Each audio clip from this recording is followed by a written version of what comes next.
Hi, Anna. Let's see.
I don't know. Are you here, Anna? Did that work? Let's see.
Hi, Anna.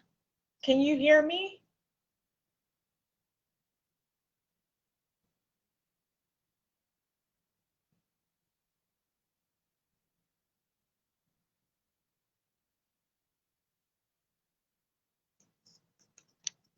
Let me know if you guys can hear me. I don't know if you guys can hear me. Let's see.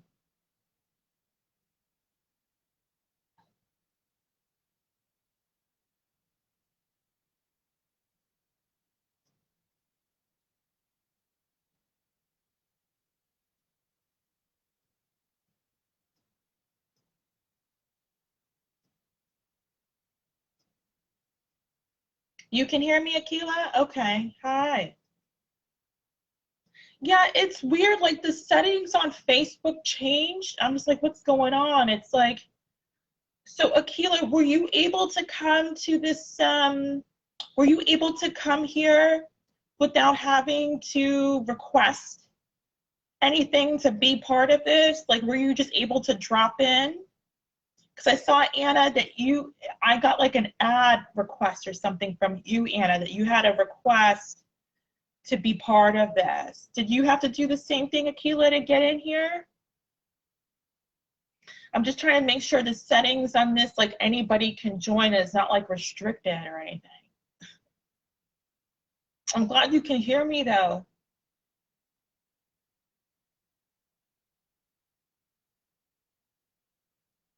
I want to make sure that everybody can get in with no problems. But it just kind of caught me off guard that like I had to add you, Anna, and I wasn't sure. Like I just want to make sure you guys can get in, that people can get in without having problems getting here. We've got 3 people going. We're just going to give it a good 5 minutes before it gets started. I just want to make sure that everything runs smoothly. You know me on Facebook. I'm still getting adjusted, folks. I'm still getting adjusted. It's not like just YouTube where you just click and then voila, everybody's there. Like, no problem. Oh, okay, good. Okay, good. You don't have to request anything. Because on my side, it says guest request. And I had gotten a request from you, Anna Leone. So I'm just like, what's going on? So I just want to make sure that nobody has to request anything. So that way, like, I'm in the middle of healing, I'm not getting these requests and I gotta like hit the, approve button or something. I've never seen that on Facebook before. But I just wanted to make sure, guys. I just wanted to make sure. So don't mind me, guys. I wanted to move this to Facebook. YouTube. We'll talk about it in a minute. We'll start in about 3 minutes, okay? We'll start in about 3 minutes, just to kind of give some people, the opportunity to join us if they want to, okay? I'm just going to make sure everything's set up, but I'm going to give it 3 minutes. Yeah, I saw that request, Anna. That's why I was just a little bit confused, like, what's going on? But I'm glad I saw it. I saw that it took a while to bring you on board, but I'm just glad that I saw, I'm glad I saw your request. Let's see something. Maybe I could change. I'm going to change to my profile. Maybe that might work. Don't mind me, guys. I'm giving it 2 more minutes and then we'll get started. I just want to get everybody going and everything set up correctly. Okay. Let's see. This might work. Let's see.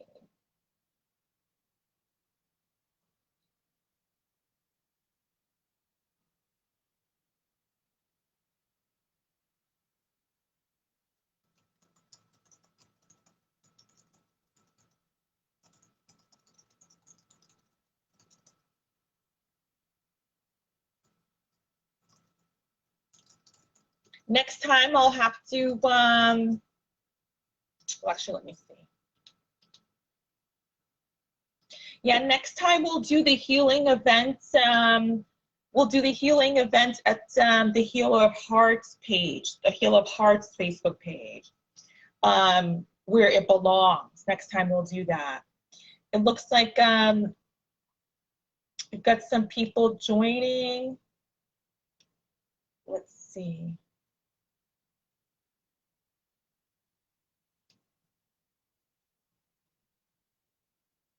Okay.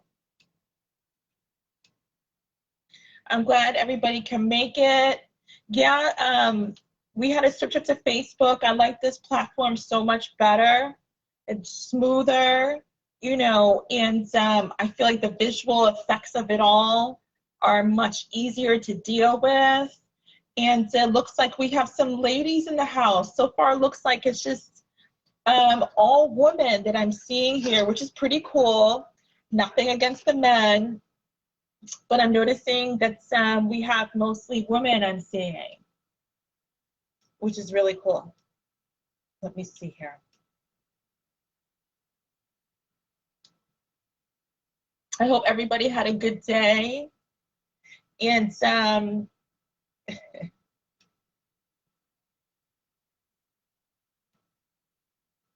let me try this again. Hold on.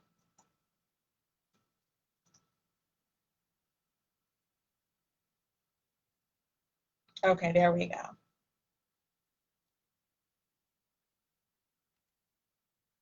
So I'm going to get started in a second here.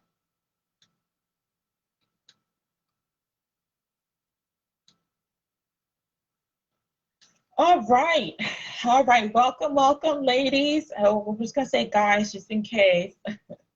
Welcome, guys, to our healing event. Yay. I was feeling the spirit to do this. I felt like spirit wanted me to come on board with this tonight. I was feeling the energy, but more importantly, I was feeling the spirit. Healing takes a lot of energy, people. It's not like I could just pencil it in. It takes a lot of energy to heal others. And you have to do it when you're feeling the spirit, because you need spirit as your backup. You need spirit as like your energy backup. It's kind of like having a generator in case your power goes out. You can't just, give a sermon. You can't just heal people. You can't just touch lives unless you got backup and you got energy, plenty of energy, because you're exchanging energy, you're giving energy, and of course you're receiving it. That's what exchange is. I want to go back. I want to start from the very beginning. I want to say welcome, welcome, welcome, all of you. Welcome. I decided to pull this on Facebook instead for a couple of reasons. This was scheduled for YouTube, and YouTube just doesn't seem to be happy with me doing some sort of healing work on their channel.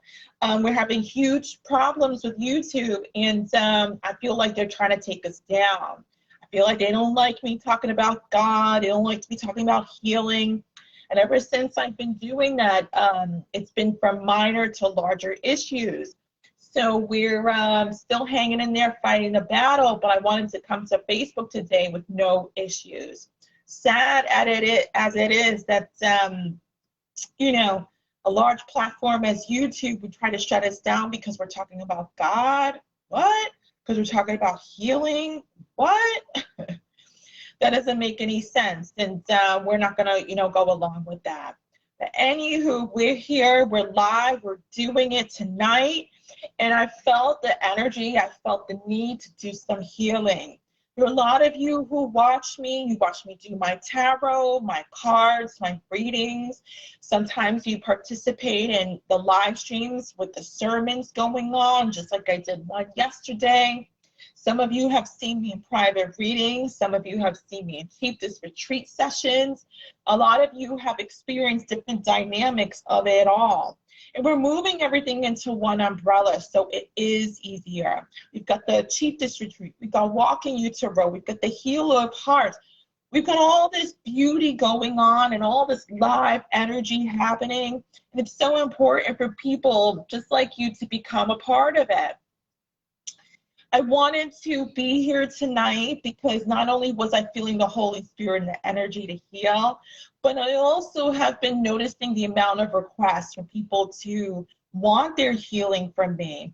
Some people just are feeling lost and they're just like, please, Chieftess, heal me, or I need some, energy to feel better. I want to change my life. I want my soul to be safe. There have been so many different requests. Just like the tarot cards, from minor to major arcana. So many minor requests, so many major requests, because everybody's going through so many different things, right? We have so many different experiences in our lives. We have so many different lives and experiences. So I want to get right into it, ladies and gentlemen. I want to get right into it. I don't have anything honestly organized for this. This is not something you have strategically organized. It's a go with the flow, spiritual, uplifting, and enlightenment. That's what healing is. It's a spiritual, uplifting, and enlightenment. And while we continue to organize our very first in-person live event outside, I want to be able just to get some healing vibration moving, circulating amongst you, just giving you a little bit of light to kind of feed off of and kind of go with the flow and maybe uplift yourself. Just as some inspiration as you battle the field called life. Life isn't easy, is it? I don't know of anyone who has an easy life 24/7. We all have our different problems. We all have our different challenges. And I want to be able to bring some light into some of you who might need it. I know some of you are going through so many difficulties, and this world doesn't come easy, does it? I know some of you are having some good moments, then boom, it's like the tower comes on and you just don't know what to do, right? So I want to bring on some good energy, some positive vibrations, because I'm on my journey too, just like you. I'm on my journey too, just like you. And I feel like Spirit is moving me into a much larger calling, and that's to take care of people. That's to take care of people spiritually. And I always feel the Spirit, no matter where I am or what I'm doing. I'm always feeling the Spirit, even in my times where I need my quiet and my peace, to the times when I'm moving and shaking, rocking and rolling. I'm always feeling the Spirit, seeing signs in my life, seeing signs. So let's get going. Welcome everyone again. I want to just do another welcoming as we move and progress into the next phase. I want to welcome everybody. Thank you for joining. You know, healing is all about surrender. Healing is all about the magic of surrendering. You know, not a lot of people have enough confidence to come forth and say, I surrender, I need help in healing, right? We only really feel safe when we're in church. Let's be real. When we're in church, everybody needs healing. There are no shy folks. We're all up there, standing there, you know, waving our hands, feeling the Lord, feeling the power, moving, coming together, always talking and passing the message to our neighbor, always talking and passing the message to our neighbor, because we're all weak. And we come to the master who might be called the reverend or the minister or the pastor, you know, or the priest. We come to the master who was appointed to lead the people and spread the message and heal. Let's do it on up. Who's first? Let's go. Let's rock and roll. Who's first? This is your time, baby. Let's go. Who's first? I want you to first. I want you to first just introduce yourself and tell me what you need. Tell me what you're going through if you want to. That would even be better. This is the open vulnerability channel of sharing. This is the no judgment zone. This is the free zone. This is a zone where you can finally feel free and good and share. So whomever is first, whoever wants to step on first, let's do it. Let's rock and roll. Just go ahead. If you want to step up first and participate and get some healing today, let's go. Put it in the chat, in the comment, whatever you'd like to do. Don't be shy. Don't be shy. If you'd rather kind of just want to be here and see what's going on, you are welcome too. No problem. But if you're here to heal, this is your time, people. This is your time. God has no judgment. God absolutely has no judgment. We've all been sinners. We've all been there, done that in some capacity, have we? And we're all learning, we're all moving. So I just want to bring some inspiration and some healing energy today. And if anybody is ready to do it, feel free. Feel free, guys. Feel free. Okay. Look at that. We've got our first person, Anna.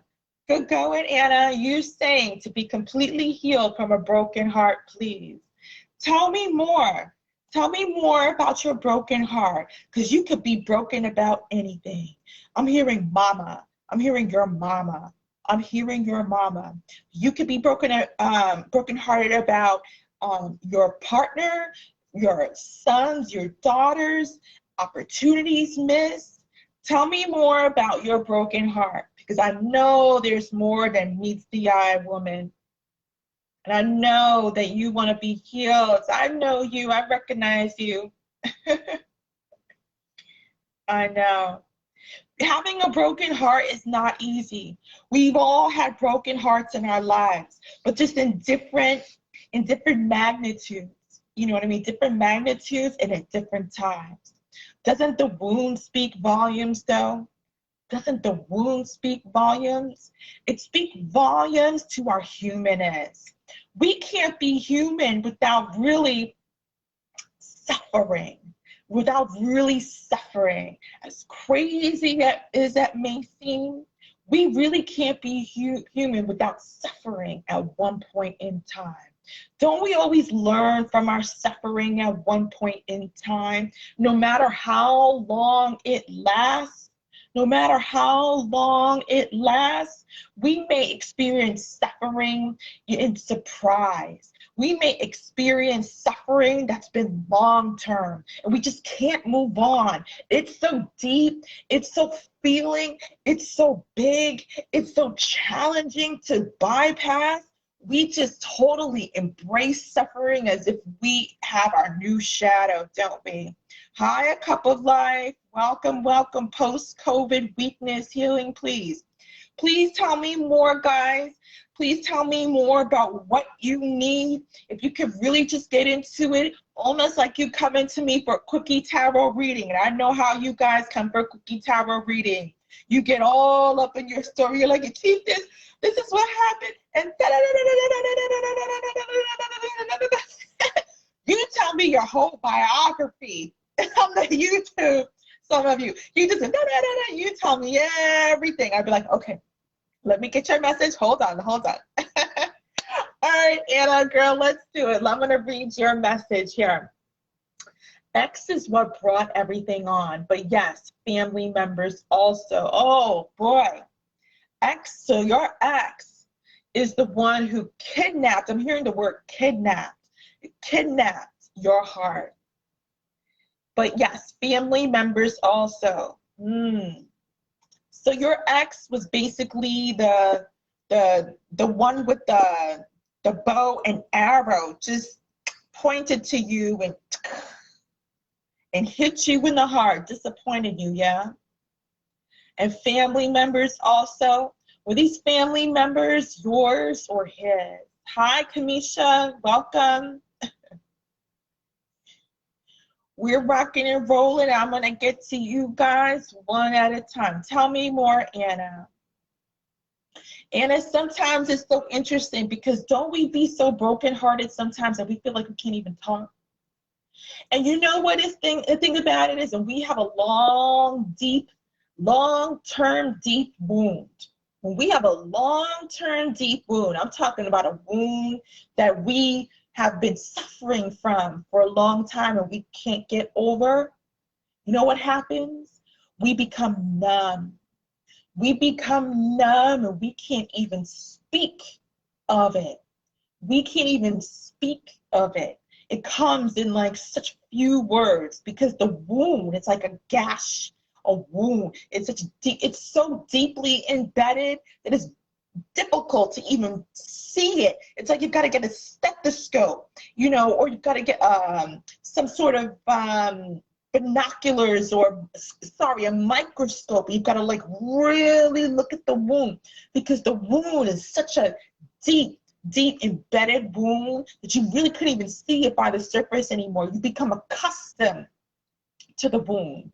You become accustomed to the wound so much that you barely even see it anymore, and it's sitting there. It's sitting there. I feel like, Anna, I'm getting this vibration that your wound has just been sitting there for so long that it's almost like a scab. It's almost like a scab that when initially you got the wound, you know, don't you get, when you get a scab, you know, initially the cut, initially it's actually a cut. It's actually a cut. And then as time passes by, it turns into a scab. Because what happens with your cut, Anna, is that it was like a cut, it bled. It became open, it hurt. And then as time passed by and you neglected to heal it, it turned into a scab. Because a scab, what it is this dry skin that covers the wound. It covers the wound when we don't heal it properly. And I feel like you didn't heal your wound properly. And when we don't heal our wound properly, that indicates to me that you didn't give it the attention and love it needs. It means that we don't give it the attention and love it needs. To give a wound attention is like speaking to a bouquet of flowers. Flowers do hear you. Flowers do hear you. It's important to have a relationship with life, from trees to flowers, to wounds. I felt like you've been ignoring your wound, Anna, and it turns and got dried up and built a dark, dirty scab, a dry scab on it. So much that it looks like a flat mole. I feel like you haven't taken care of this wound. I feel like you haven't given it the love, like giving, plants some water, giving flowers some water, just tendering it with love. You guys always see me with flowers sometimes on my Walking You Tarot channel. I'm always about the flowers because I believe flowers are the mystical side of God. They represent the beauty and gentleness of God. And I feel like, Anna, just to back on up just a little bit, no judgment zone, ladies. This is a no judgment zone. But you have been not attending to your wound. And right now you have this big, black, dry scab all over your wound. It looks like an extra skin. It looks like an extra skin. But here today, you are here to heal. You are here to heal. And you know how you heal a dark, dirty, dry scab? You pick it off. You gotta pick it off. You gotta pick it off so you can see what's underneath. And anytime you have a dry, black scab, and you know how you pick it off, what do you see? You see your skin, but it's like slightly pink. It's slightly pink. It's just showing how it built itself gently, just to give you one thin layer of skin. I'll repeat, when you pick off that scab, all you see underneath is just a pink thin layer that you just now see your body, your system that's been hurt, your heart that's been hurt, built this very thin, gentle kindness of love skin over your hurt, over your hurt, over your hurt. Today we taking off the scab, Anna. Today we taking off the scab, girl. We're doing it today. Look, so you said your ex-boyfriend. You were talking about your ex-boyfriend. Let me look at your mother, your parents, and your sister. Your parents and your sister and your ex is what killed you. You said your ex. I'm not looking at your words. I'm looking at the energy and the vibration, because that's scan energy. I'm hearing your ex killed you. I'm hearing your ex killed you. Where's your message? Right here. You said ex is what brought everything on. But yes, family members also. Let me say this. Let me say this, my love. Your ex didn't actually kill you. I feel you think your ex killed you. But let me tell you something about exes that kill us. So it just reminds me of a video I did many years ago when I was in Africa. I was talking about this ex who felt like he won the battle. I was just like, you know what? I always win the war. In other words, he didn't kill me so much that he devastated my life so much. I might have to share that video with you. I was doing documentary filming when I was in Africa, and a man had left me after we got both hit by a car, left me after we finally got up, thank God, alive the next day, and he left me and flew back home. I was in Africa by myself. We both got hit by a car in Africa. Dude left me that next day. I'll tell you that story some other time. But I said, look, I may be brokenhearted. I might be depressed. I might not be able to forget what happened. But as I recover and feel better, you may have won the battle, but you didn't win the war. In other words, I might have been brokenhearted, but my soul remains. Now, let me tell you about this ex versus your parents. You know what killed you? This is the healing. This is the healing. You ready, Anna? You ready, my love? You ready? We're going to bring it on. Your ex didn't kill you. What killed you was your parents. Your ex didn't kill you. Your ex just stung you like a bee. Like when I got stung by a bee when I was laying in a hammock in Morocco volunteering, the bee stung me, and the first time ever, I was like, ah! Hurt so much that I was gonna die and everything. Thought I was gonna die and everything. Didn't die though. Thank God this big Moroccan woman, my mama, my Moroccan mama, she goes, come here, come here, come here. She took care of me. It stung so bad. I felt like God had injected poison into my veins. I've never been stung by a bee before in my life. But anyway, get back to you. Your ex is like a bee. It stung you and it hurt. You can feel like, just like I was in Morocco. But it actually wasn't your ex that killed you. What killed you was your parents. Why? Because our parents are the very two people who created us and passed on their genetics, passed on their DNA, passed on their vibrations, passed on their emotional vibrations, which is equivalent to their emotional, vibrational, genetic DNA issues. I'll repeat. That means your parents passed on their emotional, vibrational, DNA, genetic issues to you. And whatever that meant for you, either meant neglect, abandonment, abuse, disconnection, detachment, disappointment, whatever it brought on, they were your spiritual killers. Now, I'm not saying that they don't love you.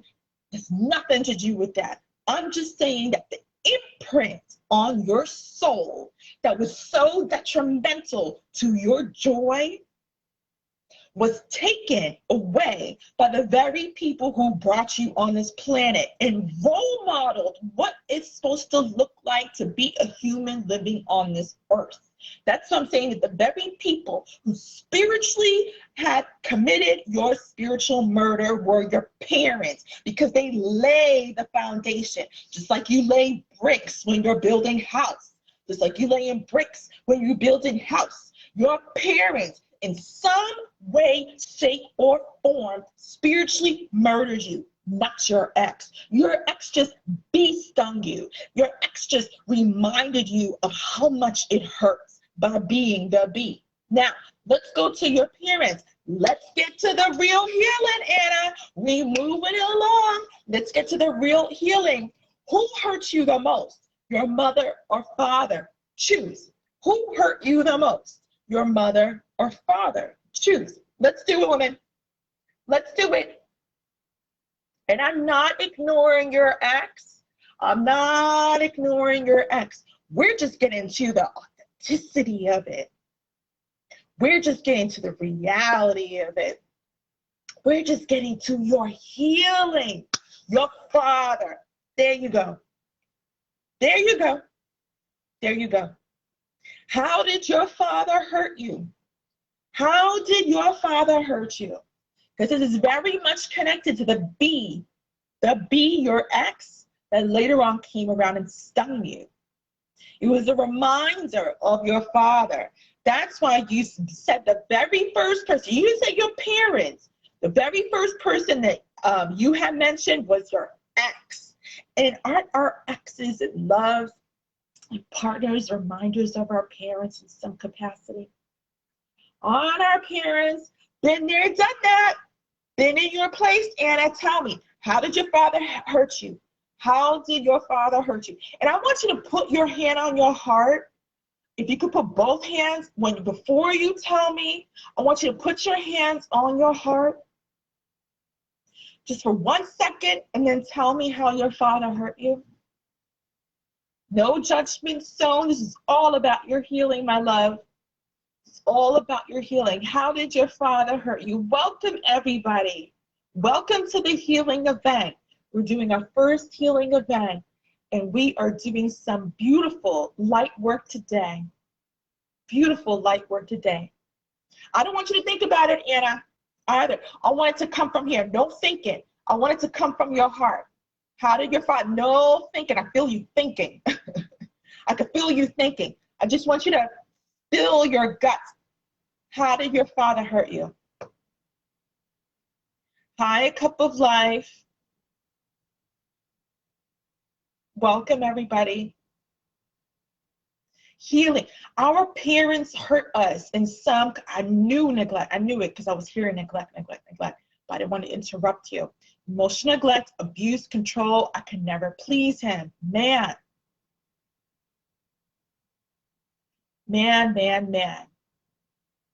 Been there, done that, been there, experienced it. Exactly right, no judgment zone. Anna, what I want you to do now is take your hands back to your heart. I want you to find your heart, bring it back to your chest, because you're going to need it.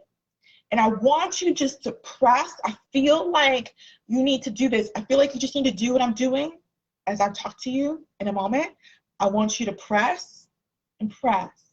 I'm going to keep pressing with you as I speak, because I'm transferring my energy to you. Oh, I feel your heart now. It's creeping up. Your heart's creeping up. Feeling it. Your heart. Every woman needs their daddy. Every woman needs their daddy. Not a father, their daddy. Every girl needs their daddy. Every girl needs their daddy. When our daddies neglect us, when our daddies don't love us and show us and express to us, it's like a beehive coming to sting us. It's like a beehive coming to sting us. And the fact that you couldn't please him are like 5 million beehives coming to sting you. 5 million. You felt emotionally neglected, abused. You felt like he was trying to always control you. But the worst part for a little girl, because I'm speaking to your little girl self. I'm speaking to your little girl. I'm not speaking to grown-up Anna. Nope. I'm speaking to your little girl. The worst part is that your little girl, your little 6-year-old self, felt like she could never please daddy. That's the thing. It's like imagining your daddy looking at you like you are the biggest disappointment. Biggest disappointment. Imagine your father looking at you, 6 years old, like you are the biggest disappointment. That is a massive beehive coming to sting you. Anna, I want you to close your eyes for a second. I want you to close your eyes for a second. And I want you to keep pressing on your heart. And I'm going to keep pressing on my heart because I'm going to connect with you. And I want you to repeat after me. I want you to repeat after me because this is a sensitive wound. That's why you didn't deal with it. I want you to close your eyes and just listen to my voice and keep pressing on your heart. This is a sensitive wound. Here I go. Keep your eyes closed, please, until I instruct you to open them, please. Because I'm pushing that wound. It's got to come up. It's got to come up because you scabbed it. I want you to repeat after me. I am loved. I did nothing wrong for my father not to accept me when I was a little girl. I repeat, and I want you to repeat. I did nothing wrong for my father not to accept me when I was a little girl. I was just a little girl. And I looked for my father's love everywhere. I want you to repeat. I looked for my father's love everywhere. And he just couldn't give it to me. And it is not my fault that I wasn't enough for his story which had a void. I'll repeat, and I want you to repeat. And it's not my fault that I wasn't enough for his story that had a void in it. What I mean is, when I say that, Anna, as you press, I want you to keep pressing on your heart. What I mean is that your father had his own hurt. Every father who has done what your dad did, your daddy, had a void in his family that trickled down to you. And he allowed himself to focus on himself and not you. So let's get back. Let's get back. I want you to repeat after me, Anna. My heart hurts so much, and I suffer and don't know what to do. I'm hearing the word shame. I feel ashamed that my father didn't love me enough, just like the other girls' fathers loved them. I want you to repeat. I am not sorry anymore. And I'm not going to feel ashamed that I didn't get the love my daddy didn't give me that other daddies gave to their daughters. That's what I want you to say. I want you to open your eyes. You don't have to keep pressing on your chest. If you want to say something, you can. But I'm going to still keep moving the energy for you. I'm going to still continue to move the energy for you. Your daddy couldn't give you the love that you wanted. It's obvious for a man who was in deep control that he neglected his very own daughter. The little girl he brought into this life, he neglected, and it's not your fault. Today, I want you to take ownership of your heart. Today, I want you to take ownership of your heart. Because our heart, as ladies, is the most sensitive tool that we can connect with. And your daddy couldn't love you because he was in his own mess. He was in his own story that had a huge void.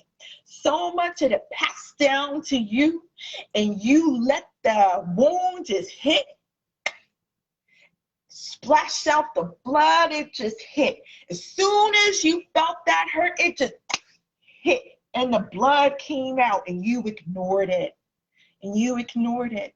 And I don't blame you. That is usually the response to such deep hurt. Nobody blaming you, but that's the process that you went through. And that's why it turns from a bloody, wounded scene into a dried, scabbed up scene that's been covered for years. And that's what I'm saying, we picking it off. We picking it off. I want you to say this, Anna, and I want you to type it, Anna, because now we're moving the energy. As we about to close on your healing, we're moving the energy. I want you to type this. I am sorry, little girl me. I want you to apologize to yourself. The little 6-year-old self, I want you to apologize to her. I apologize for neglecting you just like Daddy neglected us. I want you to type it. No judgment zone. We getting your healing today, Anna. That's all that counts. I want you to type it. I want you to apologize to your 6-year-old self and say, I am sorry that I neglected us. I am sorry that I neglected us and did the same thing that Daddy did to us. I am sorry that I neglected you and did the same thing Daddy did to us. I'm pressing on your chest right now. If I was there with you right now, I would be doing just this. I would be pressing on your chest. I feel like I need to do that. I feel like I need to press. I feel like I need to press because all that blood has been blocked. There's been no movement behind your wound because, like I said, it's been covered by a scab. So there's been no blood flow in that wound. There's been no movement, no energy, no heart movement. So I'm gonna press, just like if I was with you right now at a Chieftess retreat, I would be pressing on your chest to unblock your heart chakra. I would be pressing on your chest to unblock your heart chakra. And then one hand will be behind your back, and I will be pressing just like this. And you feel the gulp. You finally feel the energy move up to your throat because Daddy choked you just like this. I want you to write, Daddy choked me in my heart. I felt like I couldn't breathe in my heart. I feel like he just covered up my heart. I feel like he taught me how to scab and cover up my heart. I feel like I'm getting the energy of the gulp of the hurt up in your throat. I feel like I'm getting the gulp of the energy in the gulp of your throat. We're moving up the energy, and all we're moving up is the pain. All we're moving up is the pain. We're releasing the pain. We're releasing the pain. Tell yourself that I'm releasing the pain. I'm releasing the pain. Tell yourself, I'm tired of covering up the pain. I want you to type it out.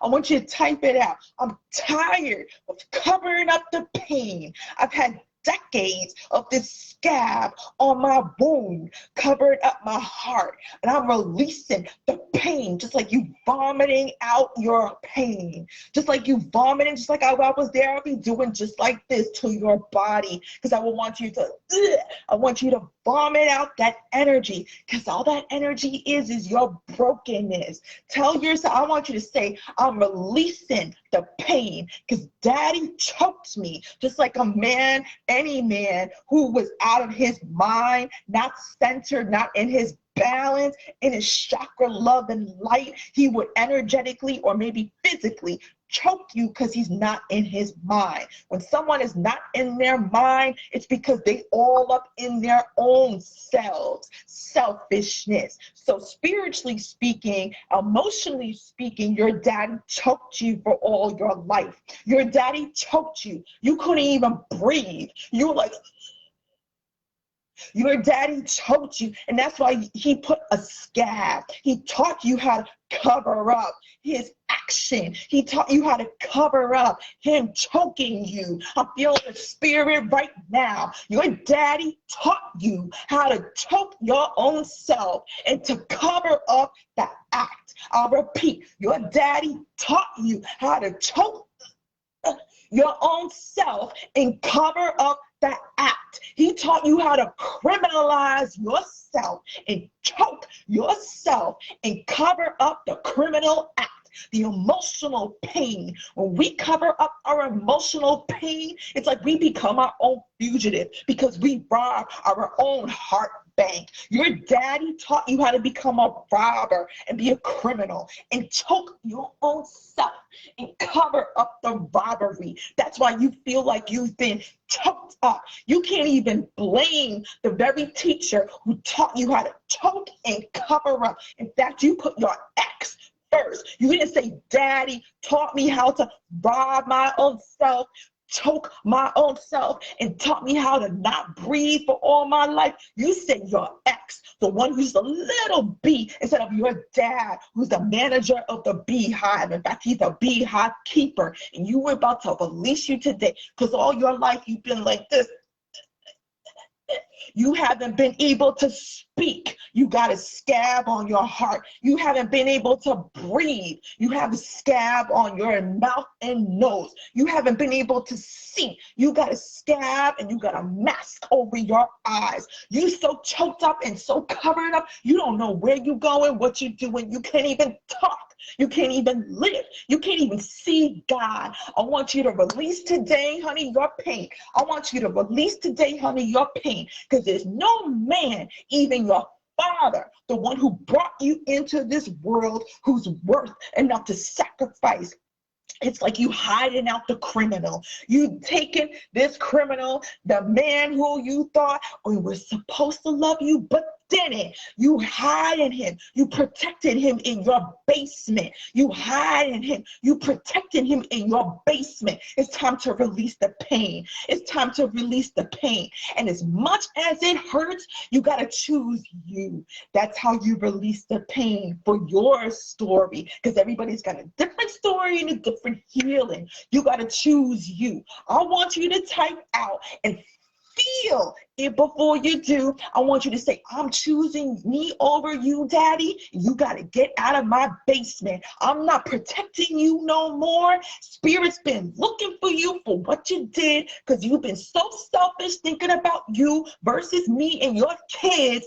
I'm releasing you today. You got to deal with the Lord. I want you out of my house. I want you out of my basement. I'm tired of covering up. I'm tired of covering up and protecting you where I can't breathe. I want you to tell your daddy today. I want you to feel it. And I want you to put it in the chat in this no judgment zone and get your healing, get your breakthrough today. After for decades, you've been protecting a man who choked you, almost choked you to your spiritual death. You've been protecting a man who's supposed to love you, but been choking you to your spiritual death and protecting him in your basement, in your spiritual house. Time to release, Anna. Time to release, Anna. Let's do it. Time to release when you are ready, because it's not an easy release. It's not easy to release Daddy. It's not easy to release Daddy. It's not easy to release a man whom you loved so much as a little girl and wanted to please. It's not easy to say, I'm choosing you over the love I wish you had given me. That's what you're really saying. That's what you're really saying. I'm choosing you versus the love I wish you had given me, but you didn't give me. It's not easy to release. It's not easy to release, but I want you to choose when you are ready, just like you type now. I want you to say it again when you are ready, because this is no, pushing forceful movement. You got to be really emotionally ready. You got to be really ready and say, I'm choosing me. I've been suffocating. When you ready, I want you to type out, I'm choosing you. I'm choosing you. I'm choosing you, Anna. I'm choosing you, Anna. We are saving ourselves today, and we are kicking Daddy out of our pain. We are kicking Daddy out. No more room for Daddy. No more room for him. No more wishing he had given you what he didn't give you. I'm choosing you. I'm choosing you, Anna, because the only thing that's keeping you back is not Daddy. It's your 6-year-old self. Yes, I'm choosing you, Anna. Very good, very good. Because the only thing keeping you back is your 6-year-old self that's still hurt by Daddy. It's the only thing keeping you back. Your 6-year-old self that doesn't want you to go, that doesn't want you to leave. It's a 6-year-old self that wants to be stuck in the pain, wants you to be stuck and remember the choking that you've been through, the scab that you planted on your heart. It's the only thing holding you back, because you are an adult with wounds that has to be also healed, not just the 6-year-old self that has to be released, that has to be release. Anna, I want you to take a big, big breath. I want you to take a big, big breath. I just saw you take your breath. I want you to take, just like I teach every woman at the retreat, I want you to take it from your stomach, mouth closed. You're breathing in from your stomach, from your nose, exhaling out through your mouth. Just like me, I will demonstrate.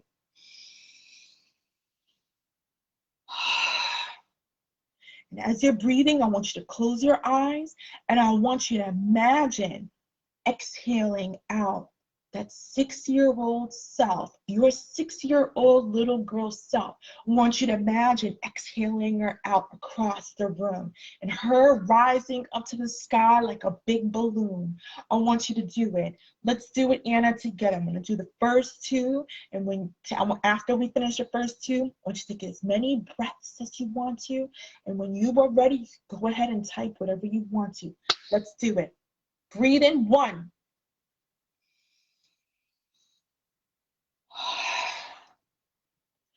Breathing 2.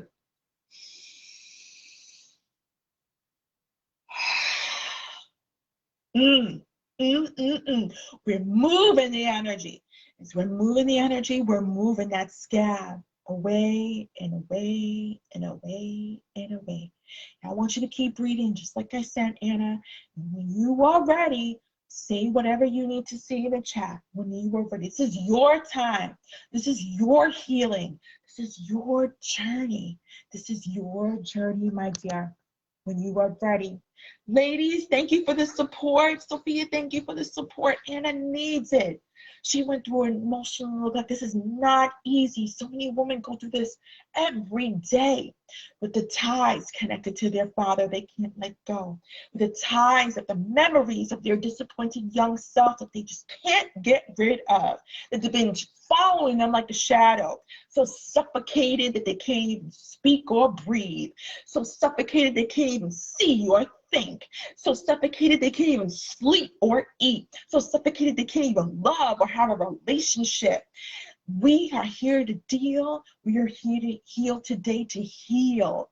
We are here today to deal. We are here today to heal. And Anna's breathing in the newness. This is tough. This is not just one little session of healing. This is decades of pain Anna's been going through. Decades of pain. Decades of being choked out. It's like Anna's been wearing a brace all her life that's just been too small. So instead of breathing comfortably and naturally, she's been living her life just like this. She's been living her life just. She has been unable to breathe, and we're removing the brace from her neck today. We're removing the brace from her neck today. That's what saying. I was pressing, bringing it up, bringing it up, bringing it up, bringing it up, because we got to make sure you spiritually vomit out all of that pain, Just vomit it out, all that pain. Just like when you get a hangover, your body wants to vomit it out, the alcohol. Just like when you get food poisoning, your body's like, I reject this. Well, your body has been not rejecting it because you did daddy's work on you. So that's why I had to break you from it. I had to break you from it, and I had to press on it and get you out of your spiritual brace, not your embrace, your spiritual brace, and release it out and release you to some sort of freedom, because it's just the beginning of your freedom, my dear. This is just the beginning of your freedom. And I was pressing on your heart, and I could feel your heart. I could feel your energy. That's why I was starting to move on up.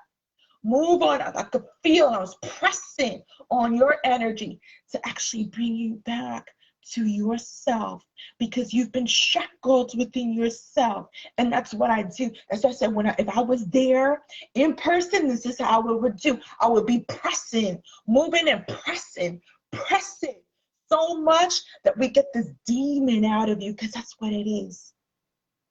That's what it is. The only thing that sometimes we have are self-created demons. The self-created demon is your AKA scam. Your demon just protects you. I don't want to go there. Chieftess, I don't want to talk about it. No, we're going to go there. I'm taking out your wound. I'm taking out the scam. We're going to go there. I'm pressing. And just like I said, I'm touching your heart. I'm touching your heart because God told me to. I'm touching your heart, and I'm healing you with lights. I'm healing with God's love and light, because I want your heart to be open. I want your heart to be open, and no more protecting daddy in your basement. That's why I said, when you were ready, I'm so proud of you. I said, I want you to kick daddy out and no more protecting him as if he were a bank robber and you are his sidekick. I wanted you to tell daddy you can no longer stay in my house. I'm kicking you out today. You were gone. You were gone. You've been protecting daddy for all these years, who've been toking you and toking you. You can't even breathe. You can't even feel. Now we're going to go on to that X. This is very simple. Very, very simple.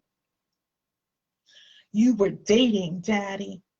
For your story, very much, I'm hearing it hurts so much. They tell me it hurts so much. You were dating daddy. Simple. And it's not that simple for you emotionally. I know it's like a painkiller that doesn't relieve you of anything, but you were dating daddy. But let me tell you what, and as we do more healing, when we do more healing for you, Anna, next time, I will teach you. But for now, I want you to remember this. You were dating daddy. That's why the very first person you said was your ex, because it's the most recent pain. You were dating daddy, but it's going to get easier because we just released daddy from your spiritual house. We kicked him out. We said, you got to go. Just like somebody, you don't pay their rent and they got to be evicted. They don't pay up. They don't do the right thing. You got to go. We kicked out daddy. And once we heal you more in the future,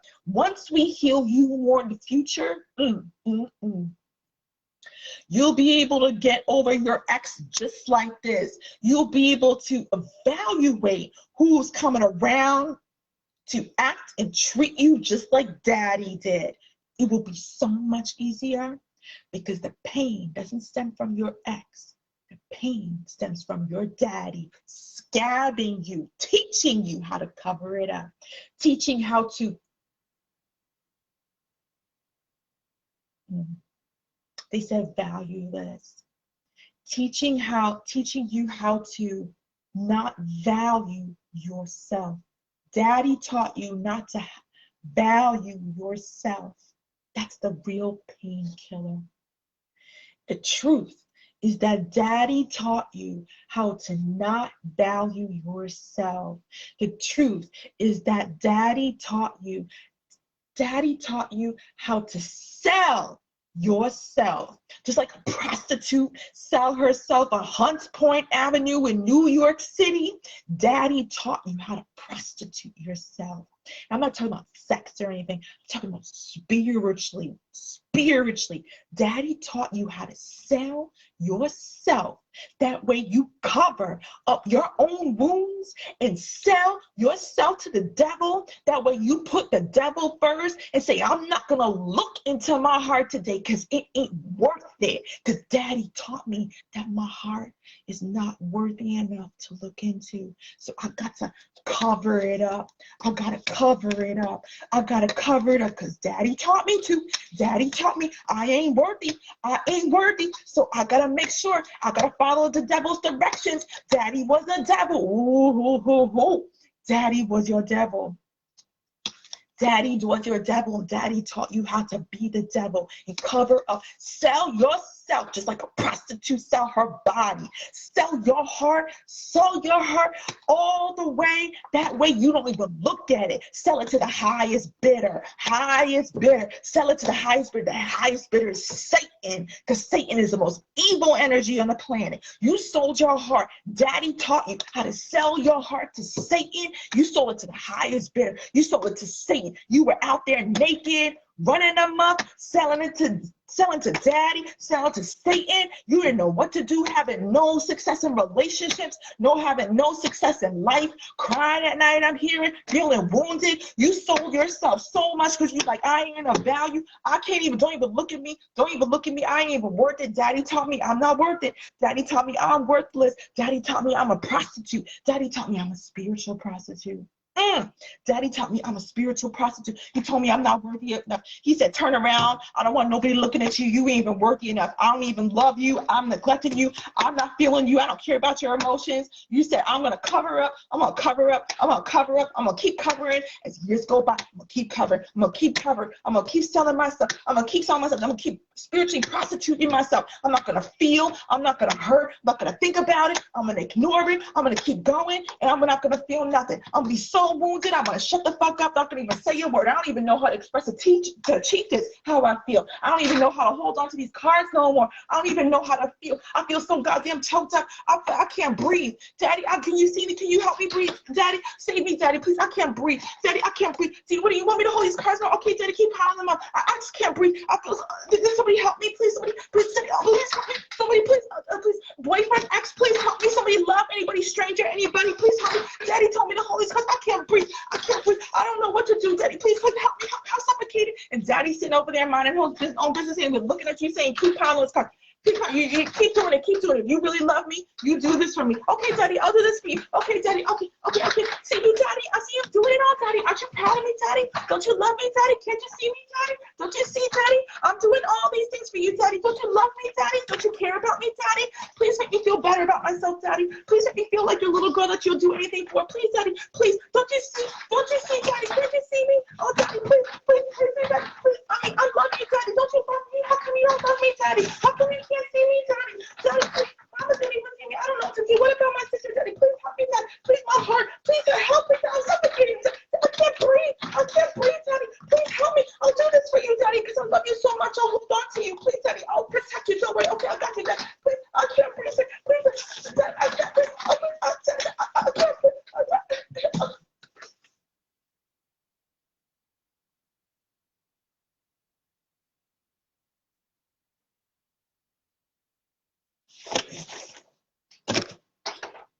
Mm-mm-mm. 6,000 tarot cards and more. 6,000 tarot cards of energy, just representative of your pain. 6,000 cards of energy representing your pain. That's what Daddy told you to do. He told you to hold all this energy. He told you to hold all this energy. And you sitting there crying and remembering and dating Daddy lookalikes and think-alikes and spiritual likes like your ex. You're saying to your ex, I love you, I want to be with you. Just like I was with Daddy. I'll do anything for Daddy. I'll do anything for you. Just love me. Just look at me, respect me, support me. Just please fulfill my wishes. I'll do it for you. Just I did for Daddy. That's all I know. I'll do it for you. No problem. Okay, you love me. Okay, you cheating on me. Okay, you're gonna have a third party. No problem. I understand. No problem. I'll pick up your shit off the floor. No problem. I'll pick it up. No problem. Because I love you. And once I'm not good enough for you, no problem. I'll just keep picking up your mess on the floor. I'll just keep picking up your mess on the floor. No problem. Okay, because you just like Daddy, and Daddy taught me to do this for the rest of my life. Daddy taught me to suffer. I can't breathe. I can't breathe with you. This is a reminder of what I did with Daddy. I can't breathe. I think I need to go to the hospital. Oh my God. I can't breathe. Please. This is giving me some claustrophobic energy. I can't breathe. Oh my God. I can't breathe. This reminds me when I was a little girl. I couldn't breathe. Daddy neglected me. He was trying to control me. I couldn't breathe. And now this is bringing back bad memories. I can't breathe again. Oh my God. Please help me. Somebody please help me. Please. I can't breathe. Please. I can't breathe.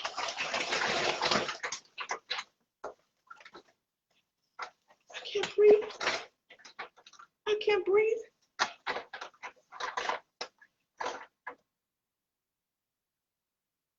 Numb.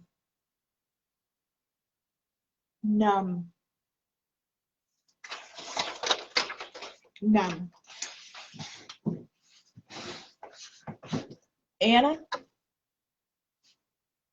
6,000 cards and more, just representative of your energy.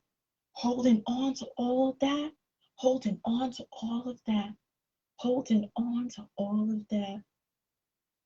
I hope you felt it just like you said. This is what I do with my Chieftess retreat. different things I do for different women. This ain't just all for everybody. Everybody has a different response from me because everybody has a different story. This is what I do in my Chieftess retreat. It's time to get real. When I talk about getting real, I'm talking about being authentic. I'm talking about being open. I'm talking about being vulnerable to your hurt and no longer carrying all of this nonsense. No longer carrying all of this nonsense. Getting free and saying, no more, Daddy. I can't take it no more, Daddy. You gone. I'm letting you go. I'm letting you go. No more, Daddy. I'm so sick of it. I want to see my space. I want to see my spiritual space. I want it to be clean. No more, Daddy. You can take all these cards. I'm done. I'm choosing me. I want a spiritual space. I want to lay the foundation. I want to lay the foundation. I want you to see my foundation. You can cover it on my foundation and look at all this pain I've been hurt. Look at all this pain I've been hurting. Look at all this pain, God. God ain't bear me no freedom. God bear me no freedom. I picked a man who bear me no freedom, God. I picked a man who, just like my daddy, you keep overwhelming me with emotions. I can't talk. I can't speak. I don't feel good. No, nothing. No, nothing. No, nothing. Anna, when you get the chance, you better come to my first healing event, a live healing event. If you want more healing in the future, we'll do it up. We'll do it up, my dear. But I want to stop right there. I want you to just take in. I just want you to take in everything that just happened. I just want you to take in everything that just happened, my dear. Peace, love, light. Anna, stick around if you want to here in the healing event. Stick around here in the healing event. Who's up next? Who's up next? We're doing it, ladies. We're doing it.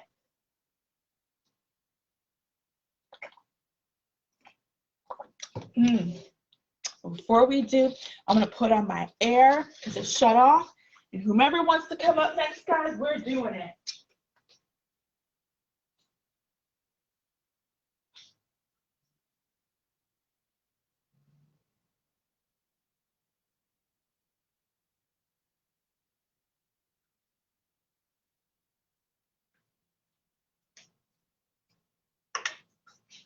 Yeah, we are. All right.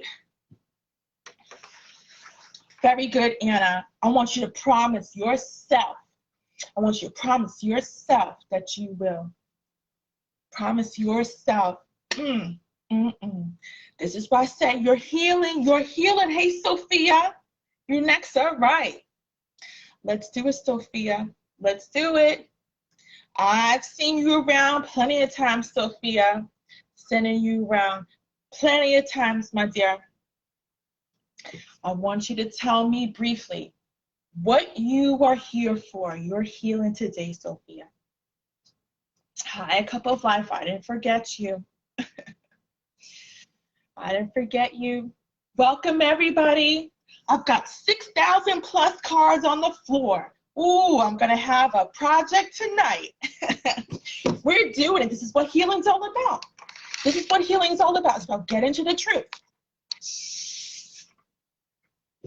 You're next. I want you to tell me what it is that you feel like you need healed. Anything that wants to come forward, Sophia, you're next. You're next, my dear.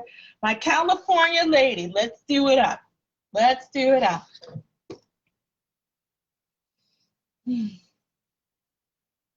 Hi, everybody. Thank you for joining. I see some familiar faces. I see Sotonia. I see Sophia. I see Crystal. Welcome, welcome, welcome. Welcome, welcome, welcome. This is going to be big for you, Sophia. I feel like it. I'm feeling the vibration. I feel like this is going to be, I feel like it's going to be tough. It's tough for you to say. I feel like it's going to be tough for you to say, but that's okay. This is a no judgment zone. This is a vulnerable no judgment zone. I know. Okay. What is it? Tell me, Sophia. What is, I want to dig in just a little bit. It's like, you know, taking a power tool and like trying to drill in a nail into a wall. I'm not gonna just go. I feel like I just want to just like tap it in a little bit, like slowly. You know how like the drill spins slowly? Drill spins slowly. I just want you just to tell me a little bit more. So I'm just gonna drill really slowly. I want you to tell me what is the first, I don't even want you to think about it. I want you to feel it. I want you to feel it. I want you to tell me what is the most hurtful thing that comes to your heart and describe it. I want you to tell me the most hurtful thing that comes to your heart and share it. Hi, Cup of Life. We're just doing the a flow here. You know how I do a flow. Spirit says next, okay? I think you will be, but we'll just go with the flow. We'll just go with the flow. But your patience, love, and kindness is so much appreciated here. All right, Sophia. Sophia's turn. Let's do it up. Let's do it up, my lady. Emotional abuse from your mom. Very first thing. I knew it. I knew it. Let me ask you a question, Sophia. Has it ever been physical? Has it ever been physical?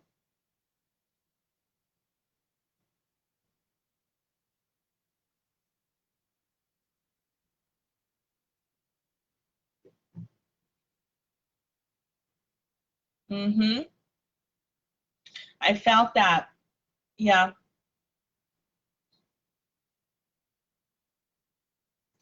Yeah, it's okay. I feel like Sophia's blocked, but it's okay. I'm accustomed to that. So just taking it, just drilling one slowly at a time. Slowly. This is very sensitive. Okay. So that tells me that she, thank God she doesn't physically abuse, but no, physical abuse doesn't mean that it can be worse than emotional. Sometimes the emotional abuse is worse than the physical, just like a woman who's in a domestic violence relationship.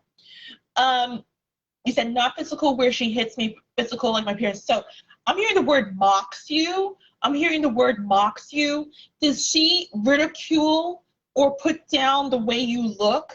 I'm hearing mocks you. They're telling me mocks you.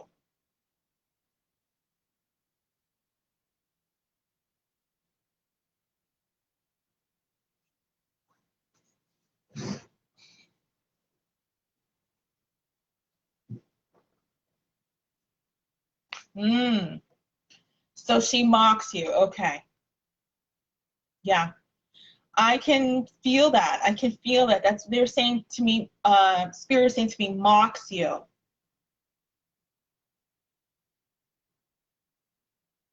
I'm connecting one moment.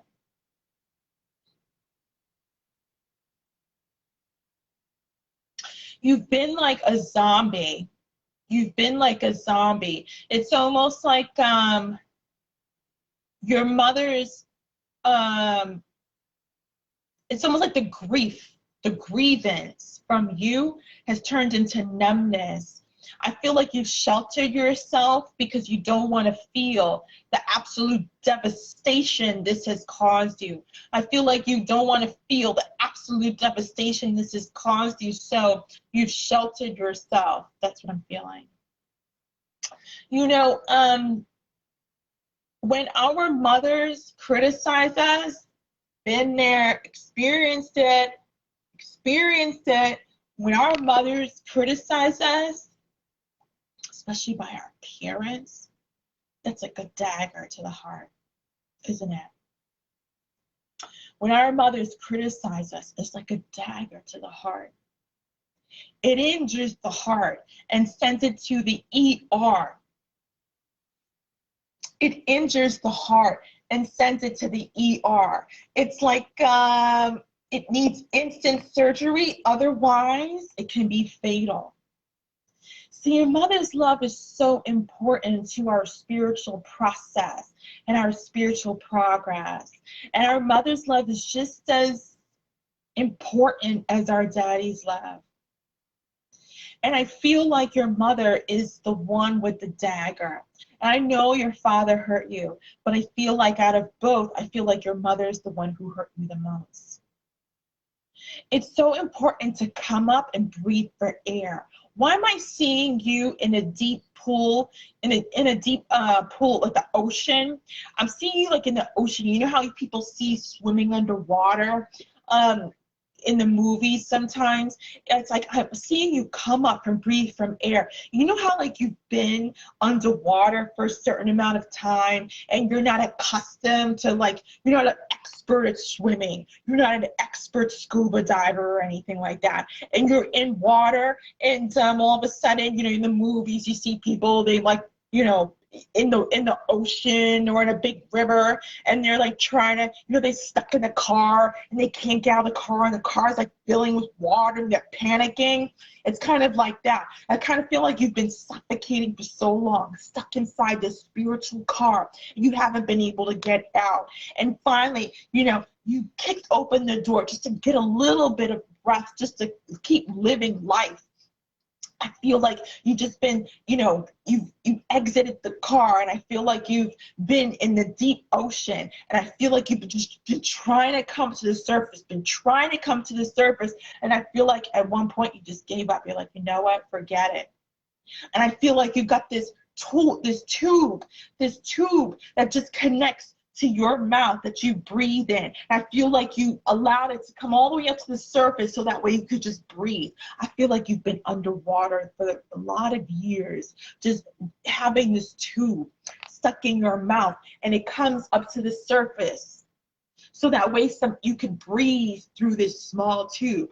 But imagine being the Pacific Ocean, California. Imagine being the Pacific Ocean underwater for so many years, breathing through this little tube that stretches up to the surface, that allows the air to enter and just pass, and inhale, exhale process, inhale, exhale process. It's like photosynthesis. Inhale, we give you life, CO2.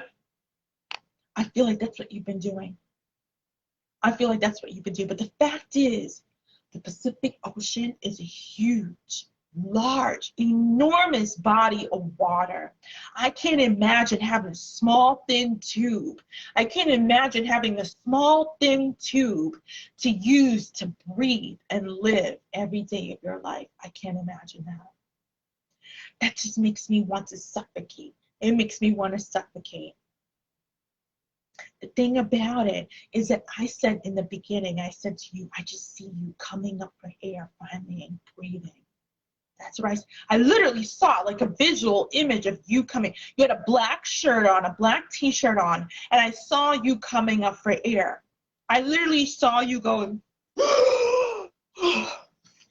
I literally saw you coming up for air in that very dramatic way, yes. Just like you coming out of the body of water. You've been underground, underwater for so many years. And all of a sudden I saw you go, I saw you coming up for air. And that's how it would be. Because when you're underwater in a large ocean and haven't been able to breathe for so many years, that's what it would look like. That's what it would look like. And you've been having the tool of a tube to use just to get air. That is suffocating of an image in itself. I think of a mermaid. And I think that reading came out, actually, I think that message came out in one of your readings with me. And it's coming back to me. I think of a mermaid. No wonder why they said mermaid in one of your readings. Because they want you to be a mermaid. So think about it, like I said, a mermaid saves others, doesn't she? And in actuality, you've become accustomed to living underwater. That's why mermaid came out in your private reading. You've been accustomed to living underwater. That's why they said you were a mermaid.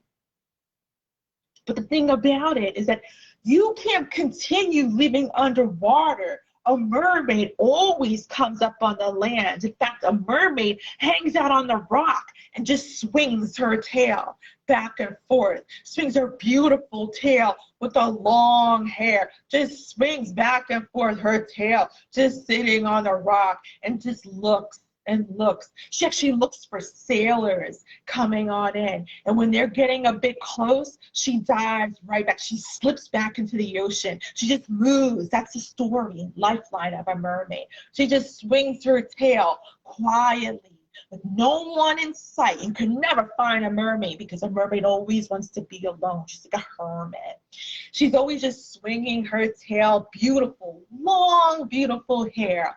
And then when she sees the sailors coming on to shore, nearby, she slips quietly back into the ocean because she's so accustomed to being underwater. She only comes out when nobody's around. She only comes around out of underwater when she feels safe. That's why mermaid came out in your reading, my dear. You just, swinging. I can see it. Gorgeous Sophia just swinging her tail on the rock, just swinging, just looking, just looking. And then when she sees someone coming, the sailors, from the ocean, quietly back into the ocean, not a word said. But the thing about it is that in fact you are not a mermaid. That's the thing. You are not a mermaid. A mermaid never has a lover. A mermaid never has a husband. A mermaid is always alone because the mermaid's purpose in her ocean nautical life is to save souls, just like I told you. That's a mermaid's purpose. But the fact is that you haven't been coming up for air, just like I said. You've been underwater for many years. You haven't been saving anybody. You haven't even saved yourself and come up for air to hang out on the rock and get some breathing space. Some breathing space. You've been underwater, claustrophobic, underwater, not living your natural capacity for lifestyle of a mermaid. You haven't been living the natural lifestyle of a mermaid. You've been stuck underwater for all these years, not coming up. That's why I saw the visual of you coming out of the water.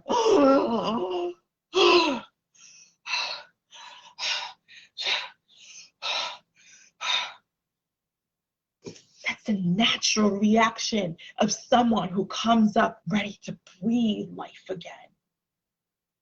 And they get lightheaded, just like I am now. Just like I am now, they feel lightheaded after being underwater, being by themselves, imprisoned in the ocean for so many years.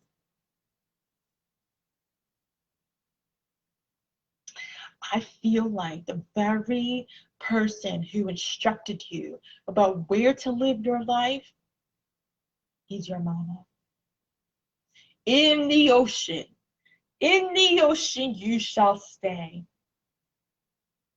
Just like Cinderella, she couldn't go to the ball. Cinderella, it's time to clean, it's time to cook. You cannot go to the ball. It reminds me of this movie that I saw when I was a little girl. It's called Flowers in the Attic. It's where the grandmother has the two kids and she keeps the two kids down up in the attic, and they're not allowed to come out. In fact, they live with mice and they live by themselves, these two kids, and they're slipped food. They're not allowed to go out and be children. It reminds me of that movie.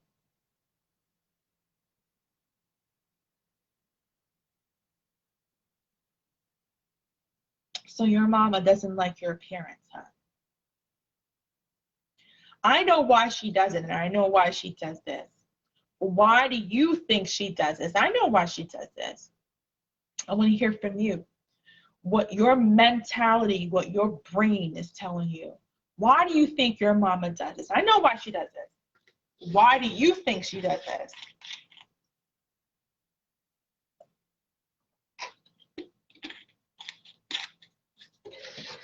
There's a reason why she does this, and it's very crystal clear to me why she does this. When you're ready, go ahead and tell me why you think your mama emotionally picks on you and mocks your appearance.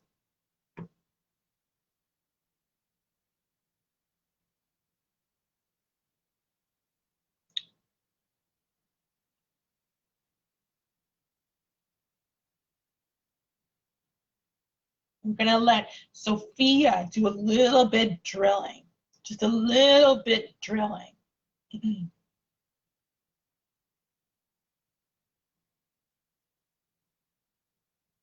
We're opening it up, Sophia. Why do you think your mama picks on you, mocks your appearance, her own baby girl, her own daughter? Why do you think she does that? I know why she does that.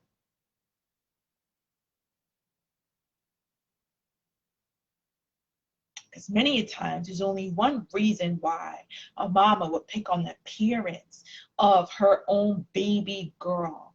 But I want to hear from Sophia. Why do you think she does that? Your healing stems from you telling you your truth. I could tell you the reason why she does that, and it would be over with. And the thing about it is, you wouldn't feel a thing.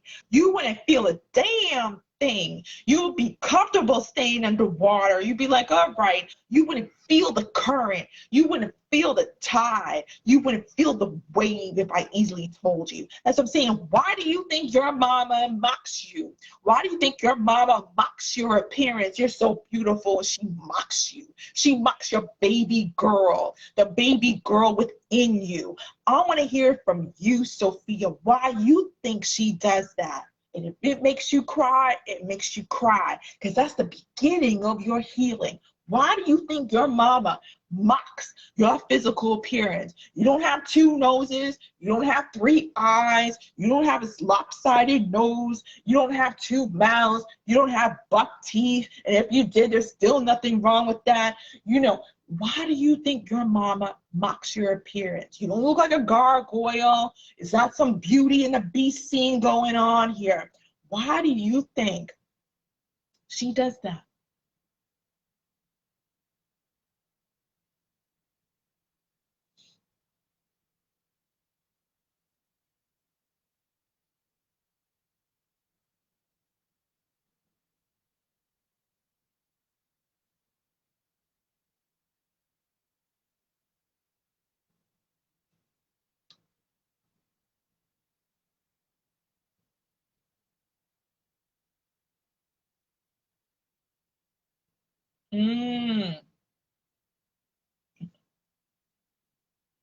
Yeah, that could be one reason.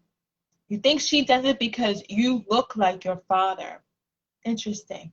So you think that she does this because you resemble your dad. You think she does this because you resemble your dad. I feel like it took a lot for you to say that, and that's okay.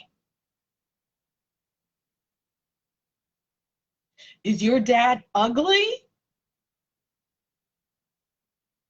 I'm going to have you drill your own nail just for a little bit. I want you to drill your own nail into your own wall, the healing process. I'm just going to be the guide for you, because admitting the truth is the hardest part. Admitting, like saying it, speaking it is the hardest truth. And when you're typing, Sophia, I want you to literally say what you're typing, because you can easily type, but that just goes to your inside. That just makes you sit comfortably underwater. We're trying to bring you out of the water today. I want you to say aloud what you're typing every time you say it.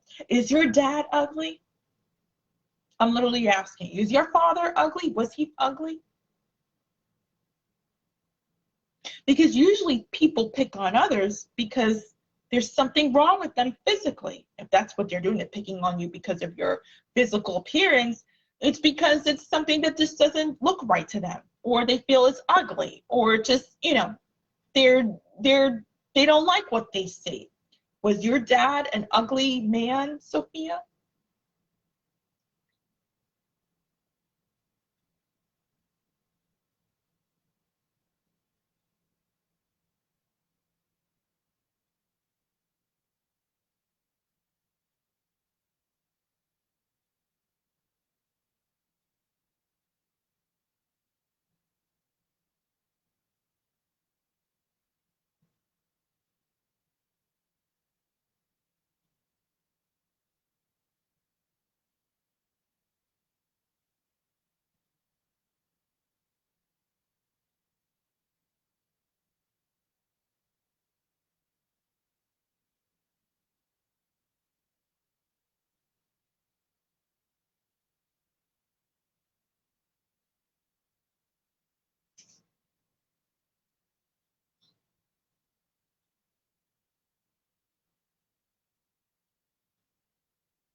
I don't know if we have a bad connection. Are you still with us, Sophia?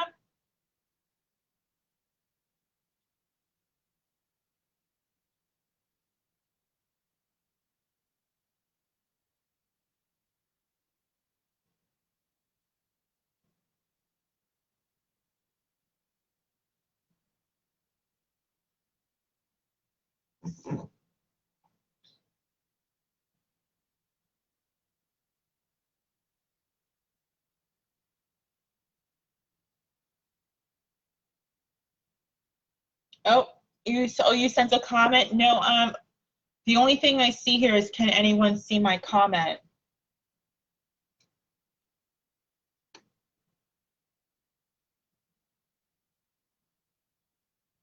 You want to try and type it again?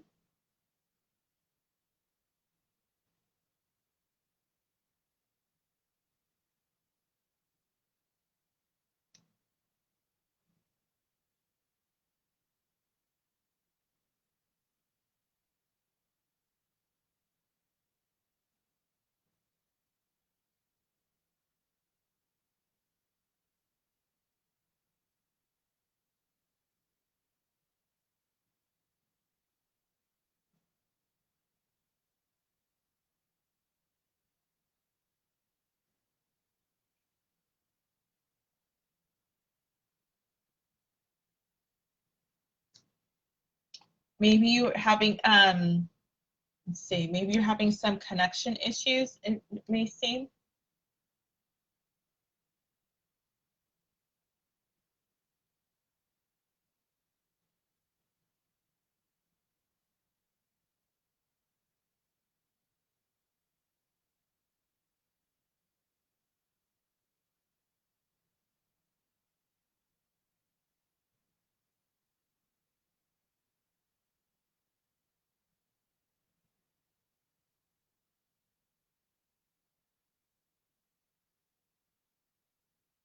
I think maybe you're having some connection because I don't see any comments from you here.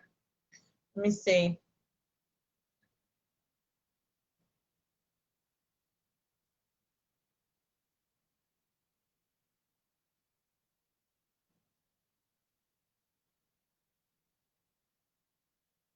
One second and I'll know.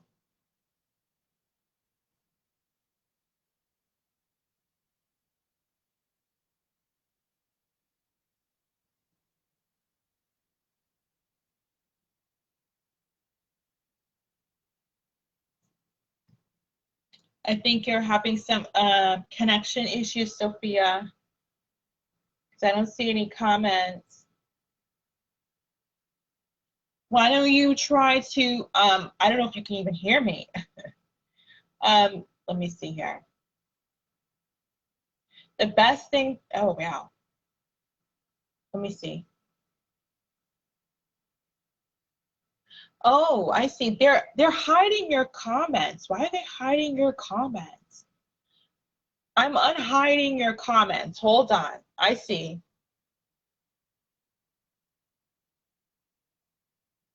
I see your comments now. Facebook was hiding your comments. I don't know why they were hiding your comments.